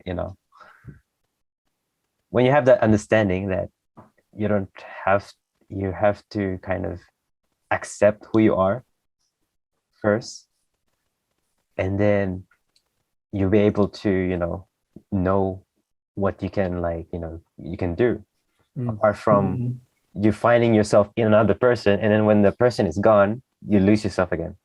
Exactly. Yeah.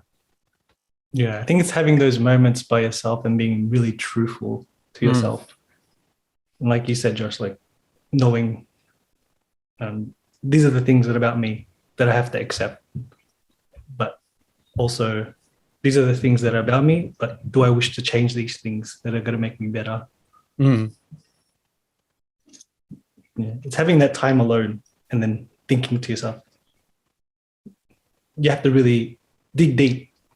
Why am I this way? Why do I act this? Why do I have this certain fear about this certain thing? Is it because of this, blah, blah, blah, and just being truthful with yourself.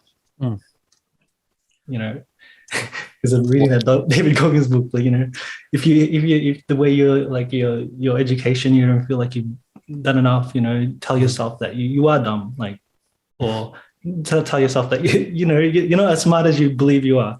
So what are you gonna do? But what are you gonna do about it? And, Exactly. yeah. Well, that's taking responsibility, right? For yourself. And what is that? I was gonna say something, but I forgot. Man, one thing I realized, I swear with that running challenge, I had so much time with myself, being alone. And that's where I came to another realization was when you're alone running without any external, I mentioned this in the last episode, how when you're alone, that's why when I run and walk, I don't have headphones or anything. I get rid of any external stimulation, just me and the world, right? One thing I noticed is when you're alone, that's when you have your truest conversations with yourself, right? And it's hard sometimes because the conversations you want to have with yourself is the stuff you don't want to hear, stuff you don't want to accept. And it's something we have to reflect on and analyze. Why do I feel this way? Why don't I want to accept these facts about me? These words that I tell myself. But in those times, you have to be so so brutally honest with who you are. And that's the only way we can reach acceptance. That's the only way we can actually reach growth, is accept who you are like right now. And if you're missing something, if you're lacking something, like Gerald said, like, what are you going to do about it? You know, what is the point of worrying? In that conversation, what is that? How does that go? Like, The conversations that I have with myself. Yeah. Sometimes it's kind of like, man, why are you so emotional about this certain topic? Why does it hit you so much? Why did you act that way before? Why did you do those things to yourself? And it comes to the point where you have to say, you really have to talk to yourself. Sometimes I do, like, I'll be like, oh man, I felt this way because of that. And why was it that feeling that made you do those things? You know, it's like you said, you have to break down those conversations, going back to the why, until you can find, all right, I don't know how to answer that question. And then you have those you reflect on that conversation, and you just, you sit with it as well. Like sometimes if I don't go on those runs and walks, I'll just sit down alone for a moment and just let those thoughts, whatever I'm thinking, come out, right? That's what like meditation is. It's you know, when you do meditation, sometimes they'll say like, oh, just focus on now, whatever comes, like whatever thoughts, you know, let them come and go. In those times where you're intentional about, all right, what's the first thought? What's top of mind that's coming in? You really look into it.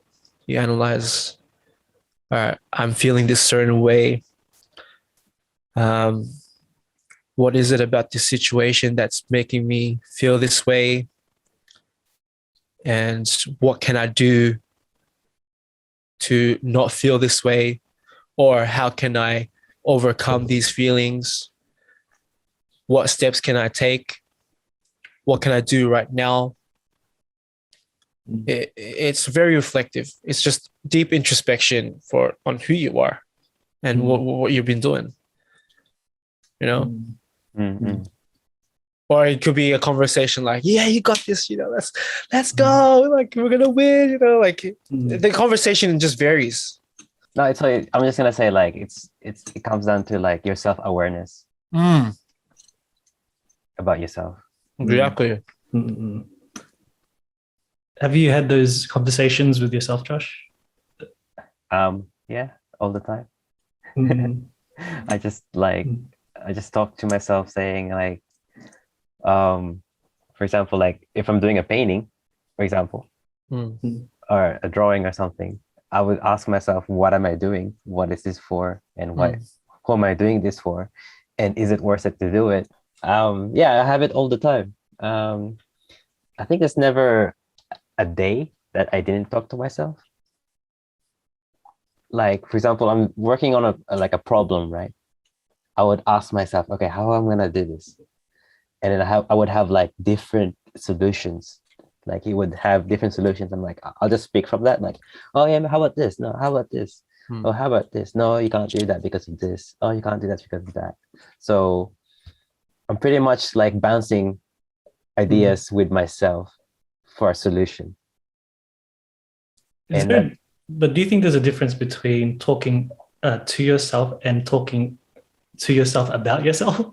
Does that make sense? So like, you mean like, why am I feeling this way kind of thing? What I'm talking about is when you're talking about yourself to yourself about yourself is, I don't know, like talking about who am I as a person? What are my weaknesses? What are my strengths? What are the things that make me who I am? Do you ever have those conversations with yourself in that sense? I think those kind of conversations happens when like I'm not sure whether if I had that kind of conversation. Well, have you ever been like intentional about having that conversation? Like, who am I? No, I mean like when I say I sit alone, in those times, I set that time aside to be intentional about me and the conversation I'm having, as opposed to having a conversation because I'm doing something. Have you ever been just set time aside for yourself? Just you, nothing else. Yeah, when I'm Like prayer or anything.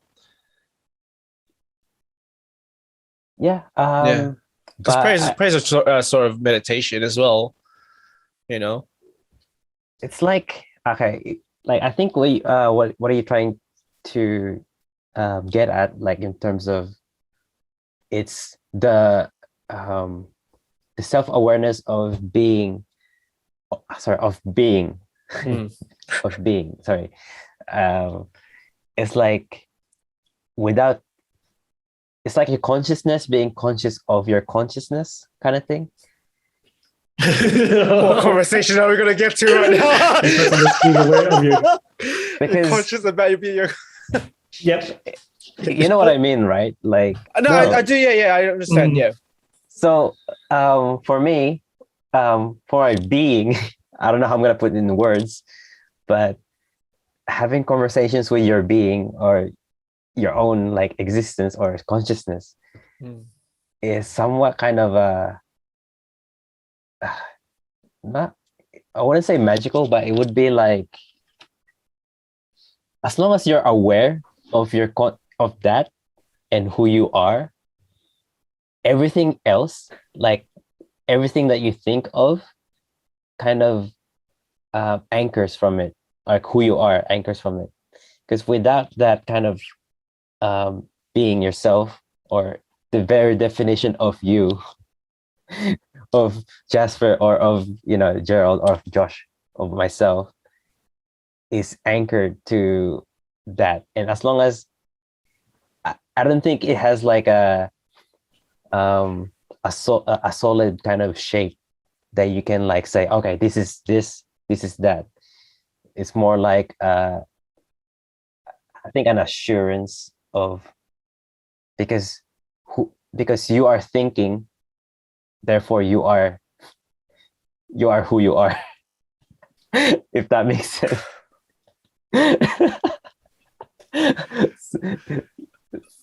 Sorry, like, is this my mind my is brain, not quick? My mind, my brain's fried.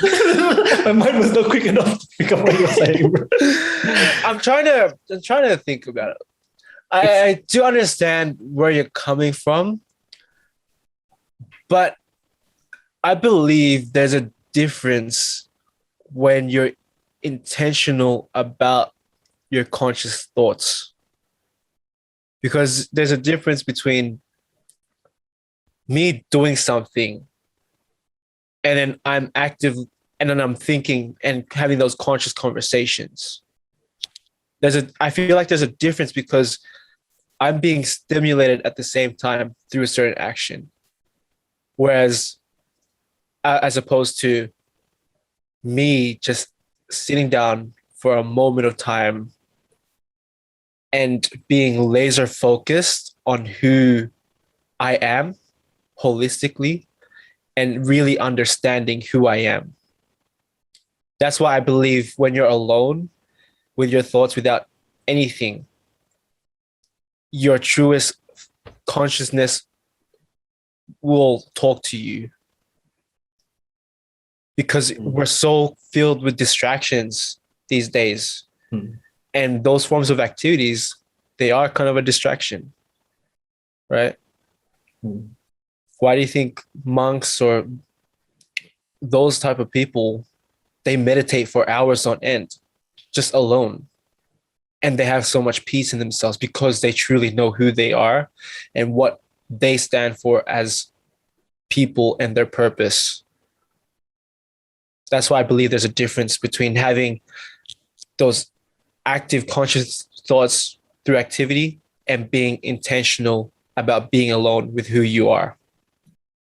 So there's a difference. I do believe there's a difference. I would say that indeed there's a difference in function, I guess. I think there's both in the same kind of same realm of is this like you're in it, but you're in so you say the thinking about the problems and everything, talking to yourself about this and that is outside of what the inside. What's happening? sorry. I'm trying to understand. Like, I'm trying to say this: if you take all of that away, your ability to do anything, who are you? Dang. All right, cool. That's it. That makes sense more. Yeah, there you go. Yeah. Yep. Sorry. When you start talking about when you take your inside and you go outside, like, what the heck? What's going on? Okay. But that's why I guess I'm coming from is one. If you take everything away, all the activity, all those external things away, who are you? You know, that's what I'm trying to say, right? Yeah. Yes. Sorry.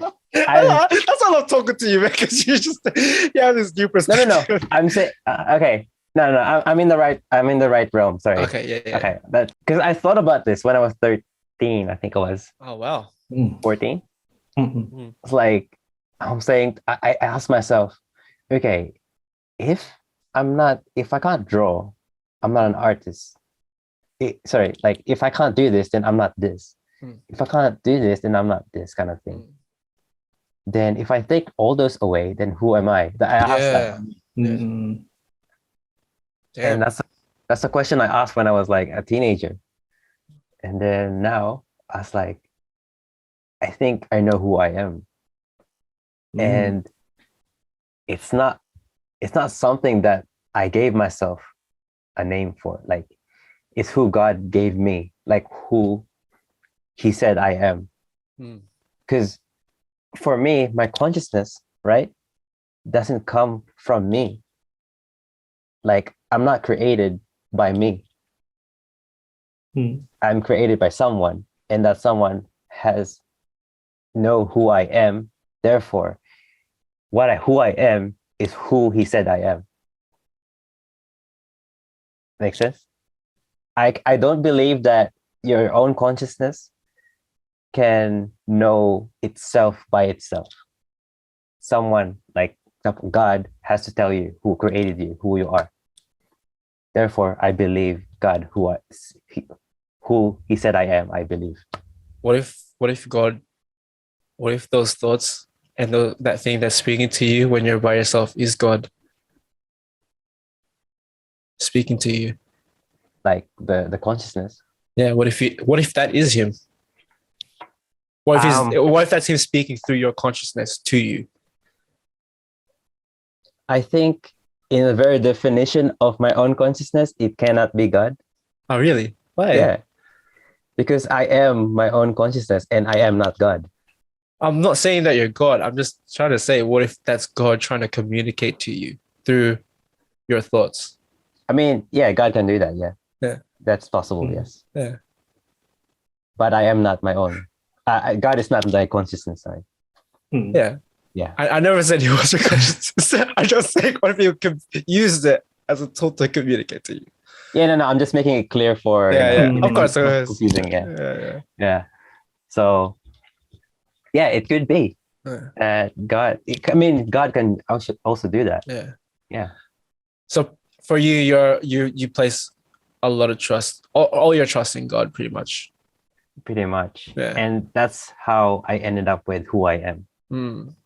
Like if you, I don't know what your resolution after your meditation of that is, but that's my resolution. Putting your trust. For me. When I go to that kind of stage, when you said about meditating about, by yourself. Yeah. Because I'll tell you what happened after that. Okay.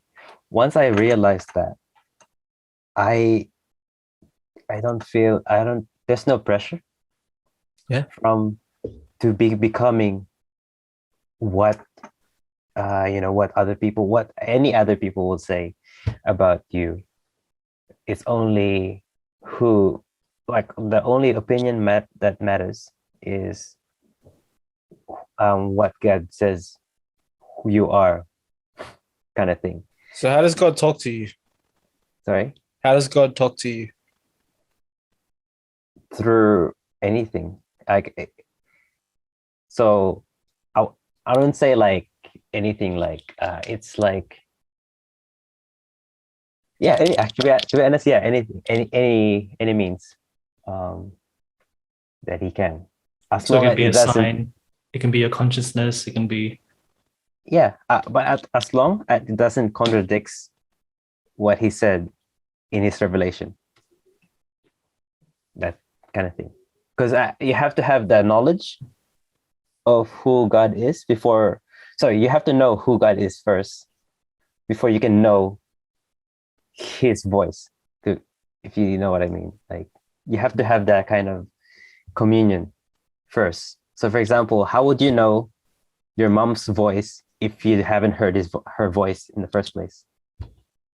If you haven't known her, for example, like when she calls your name, how do you know it's her? How do you know what God sounds like? Morgan Freeman? Josh. I am God. Oh, that's a pretty good. No, yeah, I just see where it comes from. I guess it comes back to you, what you want to believe, right? Yeah. What I want to believe, or is it what is? Doesn't make sense. Can I ask so have you, this is a personal answer if you know, but do you feel like God has spoken to you and he communicated to you directly? Directly, yes, but not in a way that Morgan Freeman would Joshua. No. It's not like that. It's more like, it's not something you can describe. It's something that you can that you know already. Like it's not much I can say that I can describe it as, apart from it's not how we speak today. Like it's not how we commute like with each other. Like I hear you, my ears, physical ears, and then it's not like that. It's more inward kind of thing, from in and out kind of. I don't know if I'm making sense, but it's, if there's an allegory, I would say, if back in the day they don't know how, it can't. It has to be the dimension stuff. Like it's like you don't understand the next dimension if you're not in that dimension. Yeah. So the follow-up question: so how did you know it was God that was talking to you? Like as I told you, like if you know his word, like his revelation, which is like the Bible itself, then you'll know who it is, like speaking to you. Once you know that, like first you would need to have that knowledge first, like or else you wouldn't know what's the difference between this and that. Like for example, when you're a child, like how do you know your dad is not your dad? Like, how do I know my dad is not my dad? Yeah. What? My dad is my dad. That's why he's my dad. What do you mean? How do I know my dad is my dad? How do you know or your mom. How do you know your mom is your mom? Yeah, how do you know your mom is your mom? DNA. DNA test. They're the ones that care for you at the start. They're the ones that. Yeah. Yeah. It's through experience. When you're a child, you experience that, okay, this is what a mom is, and therefore you associate that with mom, like who she is. But Therefore, you could say that your mom, dad, or whatever, that is all of the perception on what we value. yes, it's part of Because it. some people could have a mom and dad, but don't consider them as their mom and dad because of the way they treated them, but then see someone else as their mom and dad. It's because of the relationship. Yeah. Mm-mm. Yeah. So we're going back to that relationship. You cannot know God if there's no relationship. If you have a relationship, you know who that person is So how do you know who God is? through a relationship, through experiences. So if God does this or says this, who he is, like he cares, like for example, I would say my mom, for example, she would cook for me every day. She would do this for me. She would do that, and she would love me, kind of like that, right? And then there's a connection. There's like that communion and love and like back and forth kind of thing. Same with knowing God. It's the same thing. Like it's knowing God is a relationship, not so much of like I know. It's not a mind, like a knowledge thing. Okay, just because I know what it says, in his word or who he is, doesn't mean I know him.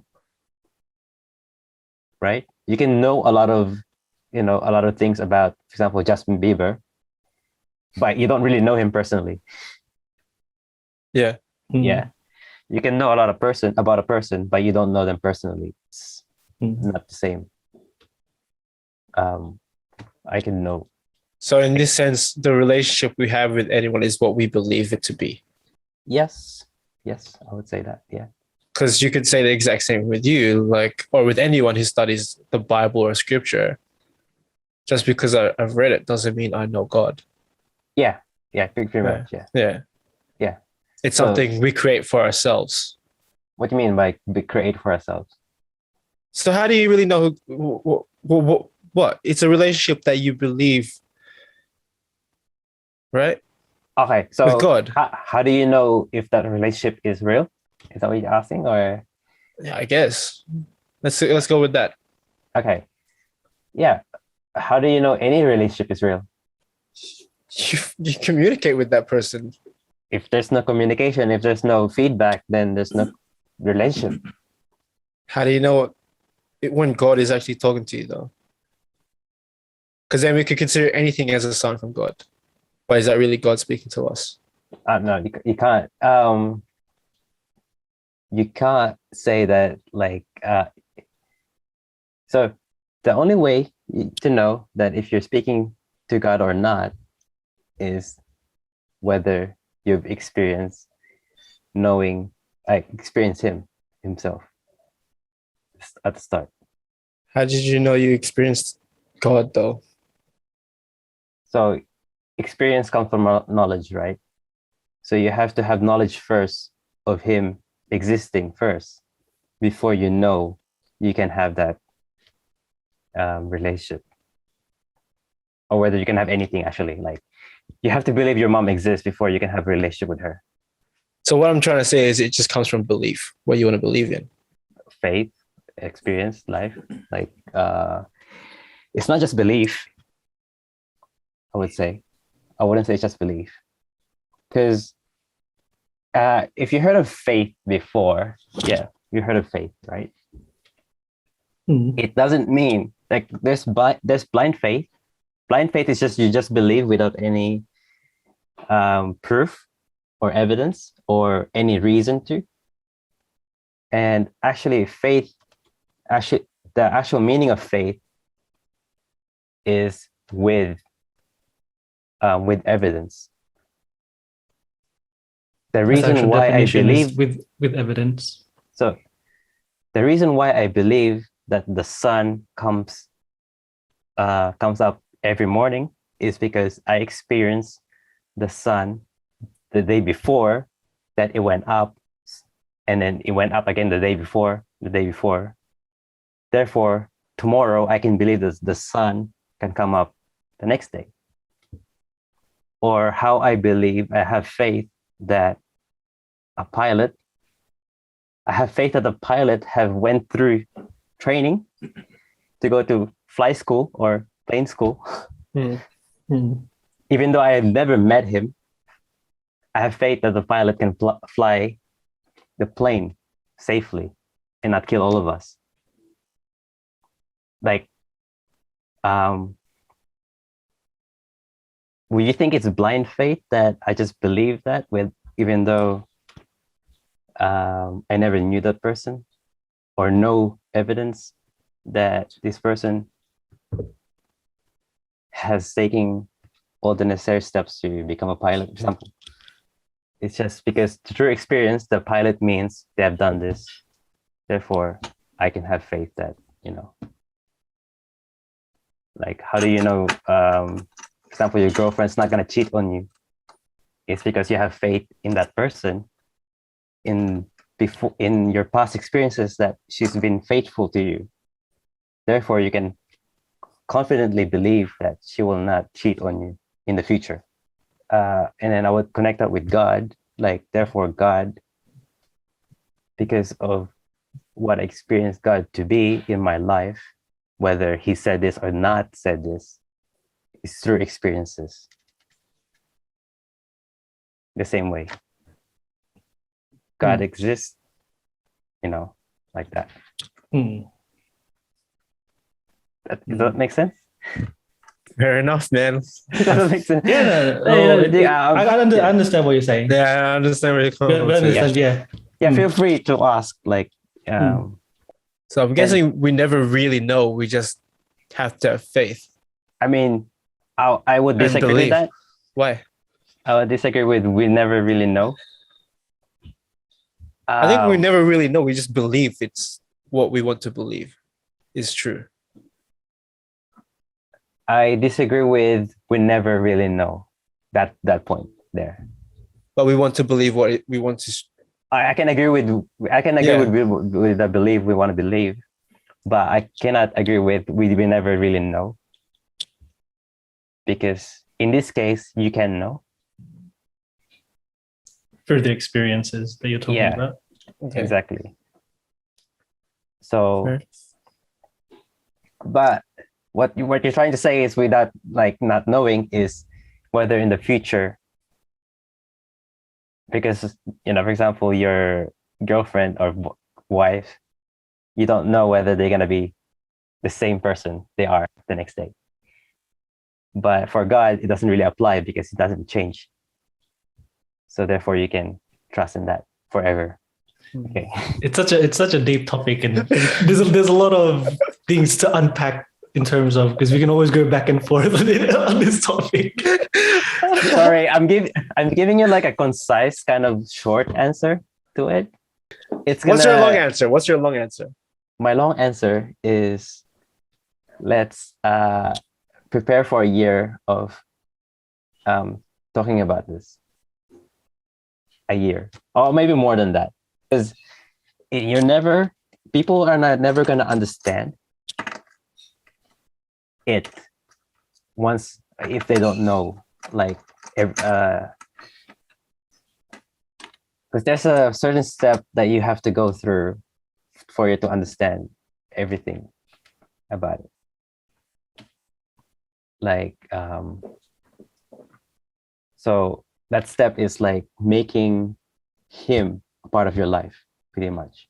If you don't do that, then you can't really understand it, because you're not ready to, kind of put him in a part of your life and stuff. In this case, it's making him your actual Lord and Savior kind of thing. And you cannot have that if you don't do that. The first step is to drop kind of your belief, your former belief, and accept a new thing. So pretty much, like, you cannot it's like in the Bible it says you have to believe, right? But it's not just that. It says you have to repent. but you have to believe first that he exists, and that, and everything, and you have to accept his offer of life, kind of thing. And once you've accepted that, you're regenerated, you become a new person. Therefore, you can get rid of the things that you couldn't get rid of. This is more like a spiritual thing, because if you're dead spiritually, you will not understand what life spiritually is, because a dead thing doesn't have a consciousness about what life is. Right? Death is like, When you talk about death spiritually, you're talking about atheism. Yeah, I would say like, yeah. So death pretty much means separation. Mm-hmm. So when I'm talking about death, I'm talking about separation. So death means here is death, separation from God. And once, we, like what we believe in the Bible, it says like we believe in Jesus Christ and we're saved. God gives us that life. Therefore, we are born again, kind of thing. That's the terminology for it. And once you're alive, you can now commune with God and have a relationship with him. But you cannot understand that communion if you don't, accept that life that he offers, which is found through the knowledge, like was given the revelation in the Bible, that's why the good news, the gospel means good news. Basically, it's a good news good news, we are able to go to heaven through God, through him. We're not going to hell anymore, because this is the good news that we have a way out. That's the good news. And when you accept that, you can have that communion. That's why people pray to God directly, not through priests and stuff. Before, back in the day, like in the Hebrews time, they would have a temple, they would have a sacrifice, and they would have all this kind of like stuff that they have to do to like cleanse their sins and stuff.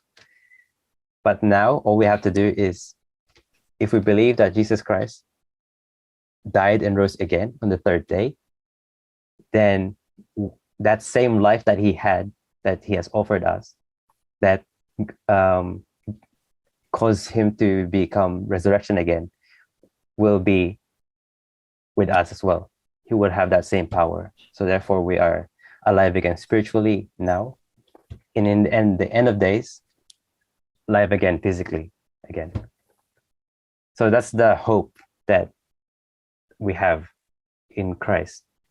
Spirituality is like you have parts, of your life. Like you have the physical. What else? What do you have? Like physical, spiritual? Is it only Spiritual, physical? mental, Mental? emotional. Only emotional?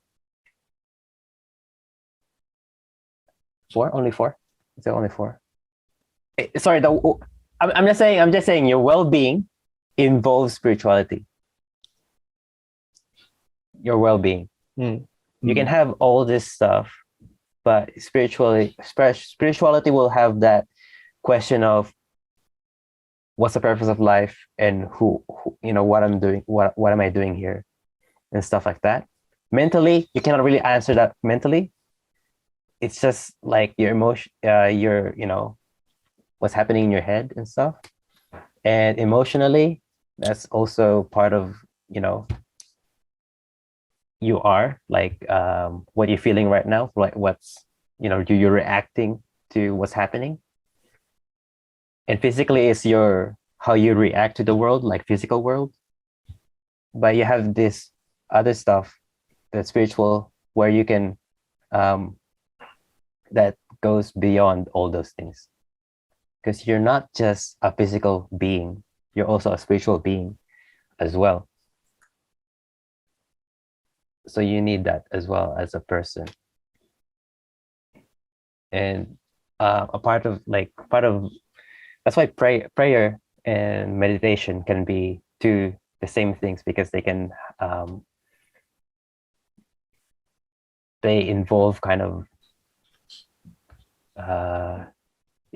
because in your mind you're praying at the same time. When you're praying, you're involving the spiritual kind of side to it.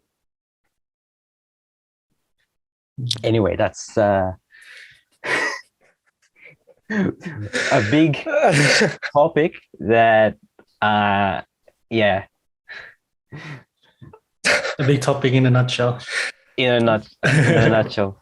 But going back to creativity, you do have a lot of things that you can express through arts from that, I guess. Like how do you express love, for example? What is love? Yeah, how do you express love through, like, for example, a painting or music? Well, what is love? What is your definition of love? Oh, can I ask you guys first? What is love? What is love, baby?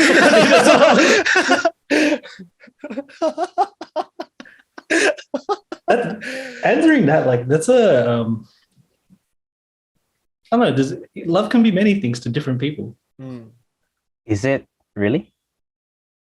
Mm, Or is it like one, like, definition? I don't know. I would say like one, definition of love. Because if you keep moving the definition of love, is that really love? Just because there's multiple meanings, so it doesn't mean you yourself keeps moving it. Yeah. So does that mean the meaning of love is something that doesn't change? it probably doesn't change for yourself, Yeah. but the meaning, So what would that difference be? it's just different experiences. So how we perceive what love to be is, for me, is having someone that I can trust, or I guess it depends on your values, what you hold valuable to you, and then you put those things in. Okay, this is what, if this person is able to hold those same values, and I don't know. I would I think say you're robotic again, Josh. I am Optimus Prime. I am Optimus Prime. All right, let me just try again. I think love is linked to truth. It's not separate. It's linked to. It's like together. You can't have, if you don't have truth, love is not possible, kind of thing. I can already see this going to such a deep topic. There's no simple answers with Josh. Josh. But do you think so? That's what I think as well. That's what I think. Without truth, there's no love. The possibility of love is zero. What is truth?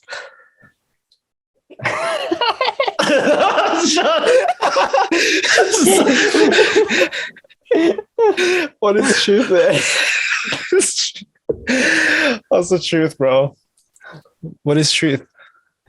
Jesus. So going back onto the answer then. So you have this connection with you made the connection, truth and love. So you cannot have love without truth. Mm-hmm. So what true love? Okay. So what's the definition of love for you? I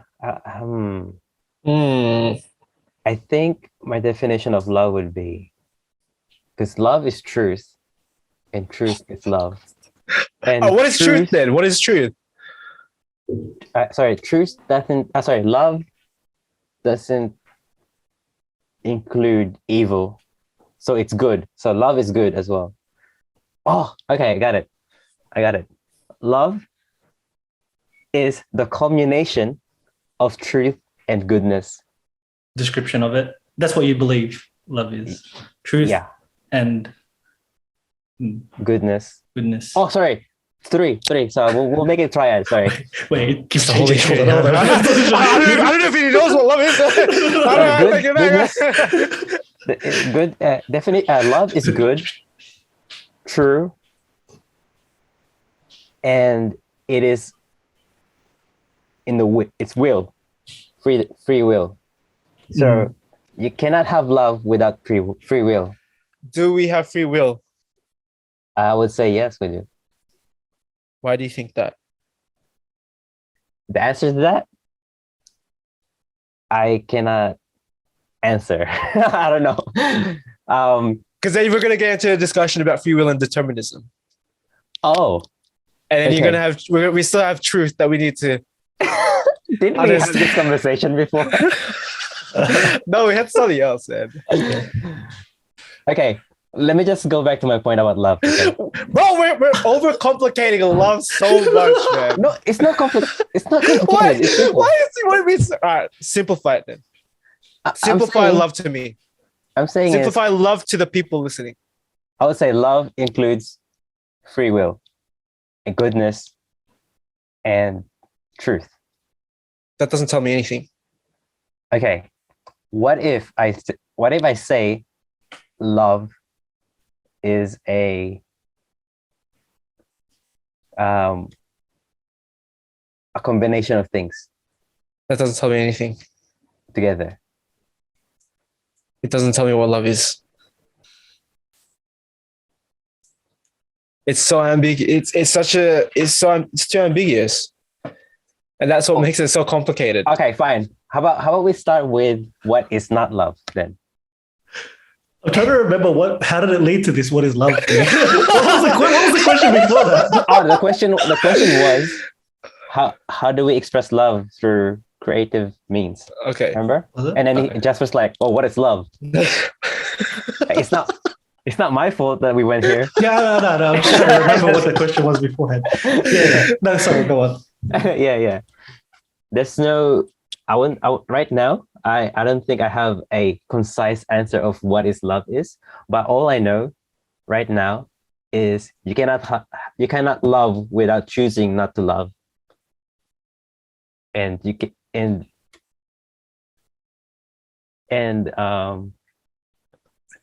love cannot be evil because love is good, because I know love is good in itself. You have a way with words that confuses me. Far You out. can love without having. What did you say it again? You can. So You can. You cannot have love without love. sorry, Without not choosing. you cannot have love without choosing not to love. Without choosing not to love. Okay. So it's a free will thing. So Mm. if I can choose not to love you, if I have that ability of will to not love you, and I choose to love you anyway, that is love. So you're saying it's free will. It's love is not supposed to be something that you force or you hold captive. Yeah. Mm. Yeah, that's it. Mm. And would you define love as good or bad?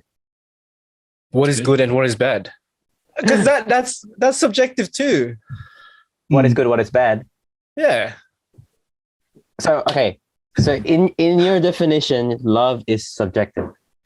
Because everyone has a different definition of love. There's no one way of explaining it. There's no cookie cutter for love. There's no one blueprint for it. Mm. The way I love is not going to be the same way you love. That wouldn't be that expression of love would be varied. Expression of love is varied. So we all know expression of love is varied. It's you can express in different ways, but we're asking what is love itself. What is love? What is love? Yeah, if I can express it in a poem, in a Do you know the music. Bible's definition of love? Huh? You know the Bible's definition of love? Oh, there's a definition. What's Love the is- Bible's definition? Okay, let me just get it. Wow. I just remember love is patient, love is Yeah, kind. that one. That's the one. Yeah. You got it. I think Oh no, I don't know. What that's the no, that's You gotta remember. that's the one. Yeah. Yeah, But, But I don't know I don't know the whole thing. Oh, you want me to find it? Okay. please No, okay. rise. Please rise. All right, Please rise guys. before- We're having Bible study right now. Yeah, bro. If you made it this far into the podcast, we're gonna have Bible study now. What is love? Wow. Hey, did you expect it That's to be what I like this? Of course I did. That's why I love talking to you. It's crazy conversations, man. Nah, it's gonna be very deep, you know. Because once you know, you know. But how do you know what you know?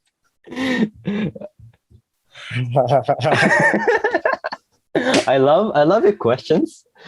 It's because you try to kind of bring out like I'm trying to unpack it because imagine Yeah. someone listening to this, they're trying to find those answers too, right? okay, this is the definition of love in The Bible. the Bible, yeah.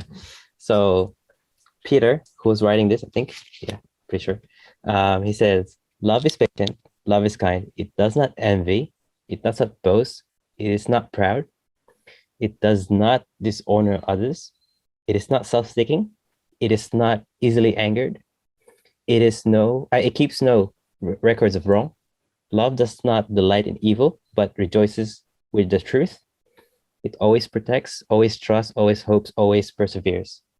So You know what that tells me? it just says some stuff that it's not. Say it again. It describes love as it's not Love just tells me love is an action. action. So what type of action? Like what you just said. Being patient, being honorable. So love is something you do. Yeah. To other people. No. Because you can do it to yourself too. Oh, that sounded wrong. I'm just saying love is an action for all of us. Okay. I think you're onto something. Yeah. That's Yeah. Yeah. We're gonna come back to the question, man. Okay. Yeah, no. How do you know what you know? Love. Sorry. Let's go back to love. Let's go back to love. All right, let's go. Okay, love is an action you do. So it's something you do where so love only exists in a relationship, meaning between two people or two persons. Does it have to though? Huh? Does it have to? So a relationship, sorry, it has to exist in a relationship. So you're saying you can't have a relationship with yourself? Like if you say you can have a relationship with yourself, therefore there's a relationship, therefore there can be love. Yeah, but that's not two people. Okay, I wouldn't say, okay, fine. Well, I'll just say relationship, okay? Whether it is two people or with yourself, Or 10 people. Objects. Okay, with this definition, I don't think objects would be included because they cannot choose to love you. Objects cannot choose. Now you're... So only love can happen if there's a two-way. Huh? Back Yeah, and it's a forth. two-way thing, yeah. Okay. So what's unconditional love then? Unconditional love is you love someone regardless of who they are, what they do. That means it's Exactly. back and forth though. Hmm? That means you're not receiving the love from another person though. I would say From without that other person that you're well. loving, the object of your love, right? You cannot. There has to be an object of your love. Sorry. Yeah, but from this point, you're saying love is transactional. Huh? You're I saying... don't know. I'm not saying it's transactional. I'm saying it has to exist. That there has to be an object of love. That you have to be loving something. But you mentioned before that you have to give love and you have to receive it from that person as well. I didn't say Well, that's not exactly what I said. But Once Josh say something, wait, hold on. Once Josh say something, we always like, wait, what do you mean by that? And we're like trying to dissect it. It doesn't make sense. Sorry. We should let Josh. If you heard from me, from what I understood from me, that there has to be a transactional kind of thing, I'm just saying that there has to be an object to it. So I have to be loving something for it to be called love. I have to choose something, there has to be an object to it. So like what you said, a verb needs to have an object, right? Or doesn't need to be, but like it has to have an object to make sense or something. You're doing something to do something. Like you said, love is an action. And the action to what? To who? You know what I mean? So the object has to exist, or else they won't just, you can say, I love myself. So therefore the object is yourself of loving. If that makes sense. So yeah. What's the question? That's what I was trying to figure out. I was like, wait. Yeah, no. Sorry. Well, one of the questions Jasper said was like, what's unconditional love? Oh, yeah. What about? Okay. Yeah, unconditional love. It's something that you don't earn, or you don't have no merit, but you still receive it. That's unconditional love. Like your mom. Like your mom loves you, regardless how ugly you are. Damn. Jesus. But the love is still there, like conditional. Like you love your son or your children, regardless if they rebel against you or they hate you. Your love is not given back, but you still love them. That's unconditional.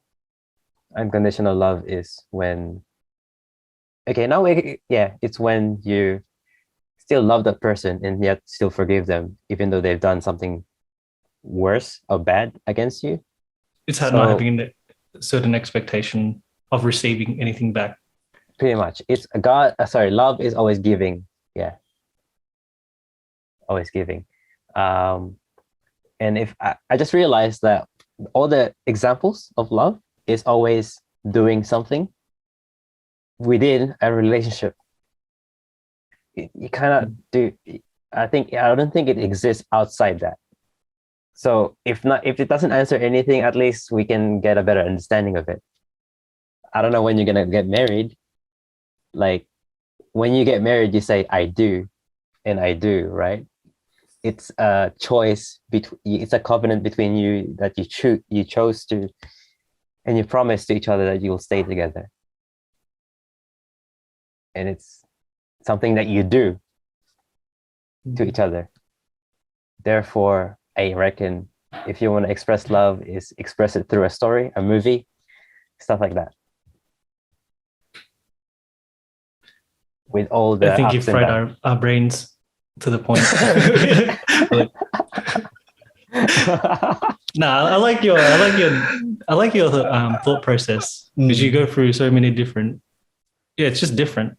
Do you notice that everything is connected to, from what we talked about from the start, to love and everything?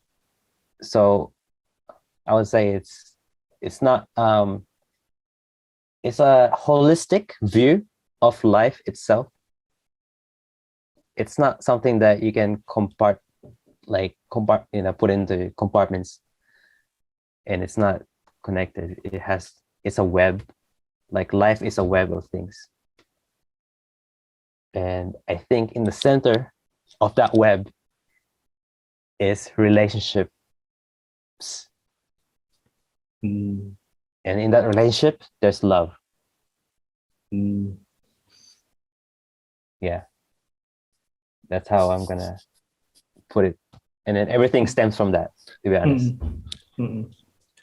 Very interesting. Yeah. No, maybe I will draw. Maybe I can draw something like a web and then put like mini people in it. I don't know. Yeah, no, it just gave me like an inspiration of like a visual thing. Anyway, but Interesting. Very interesting. What do you reckon, boys? Been like 2 hours already. 2 hours and 30 minutes. Oh wow. Yeah. Has it? Oh my gosh. Jesus. that was fun though. It was very fun. Very fun frying our brains. Is it really? Yeah. Well, I Yeah. guess what value did we bring to someone listening? We could have hoped. Well, if you're gonna take away from this is love is not doing stuff. No. Jesus. Simplify love, bro. Simplify it. How would you simplify love? We wouldn't need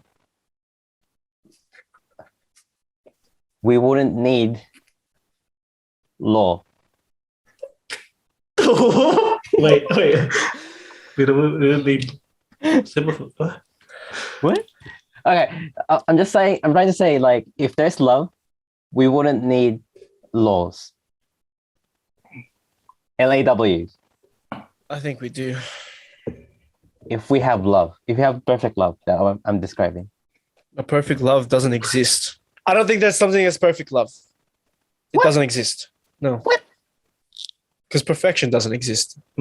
What? So how can you have perfect love? So if perfection doesn't exist, that means God doesn't exist.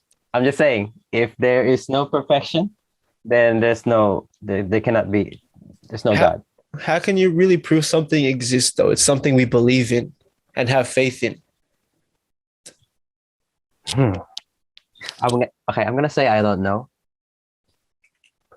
I think you do. That's a lie. Why are you lying to people, man? If I say I know, then I would be lying, right? Are you? Because it all comes back to the question, how do we really know what we know? I am, therefore I am.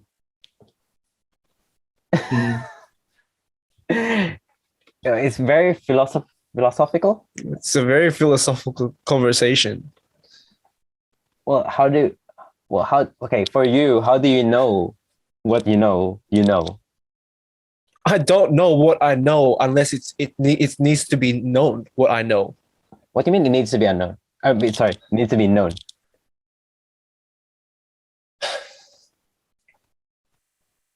The way I can explain this, we don't really know what we know because it's not something that can be quantified. We can only know what we know when what is necessary needs to be known from what we believe we know.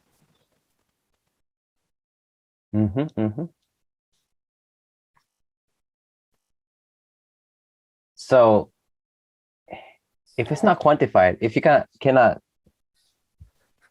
like be sure on a dot that it's not like known, then you don't. Then you can say you don't know. You can say you don't know. That's a valid answer. But I can't tell someone everything that I know. Okay, I'm gonna like maybe probably shoot myself right now, like on my foot by saying this.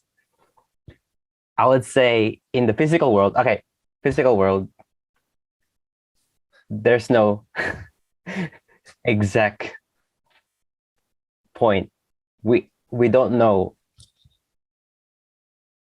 The person who says that they know everything about the world is a liar, kind of thing. Yes. Yeah. Because I don't think you can know everything because we are limited in our Exactly. Capacity to know things. It's limited. So in a way, yeah, you're right. You cannot know. We cannot know. So how do we know what we really know? Right. So what I'm gonna say to you is I don't know because I don't have that capacity. So how do you know God exists then? It's a belief. It's something we have faith in. Okay, I'll say yes. Faith, belief, and knowledge are different. Faith, Altogether. belief, and knowledge. They're all different. Yes, Yes. I agree. So we can't speak in absolutes. For me, there's only one absolute, but you know what that is. I couldn't do it, bro. I can't do it. What is your absolute? No, don't do it, please don't. Oh, Jesus. We've gone around in circles. We've gone to deep, dark depths of the earth and all the way to heaven. Let's wrap this up. Let's take this baby into landing, man. All right, we're going to ask you those 3 questions, man. All right, 3 questions. What are you grateful for? What have you realized? And what is a question you want to ask yourself or the people listening?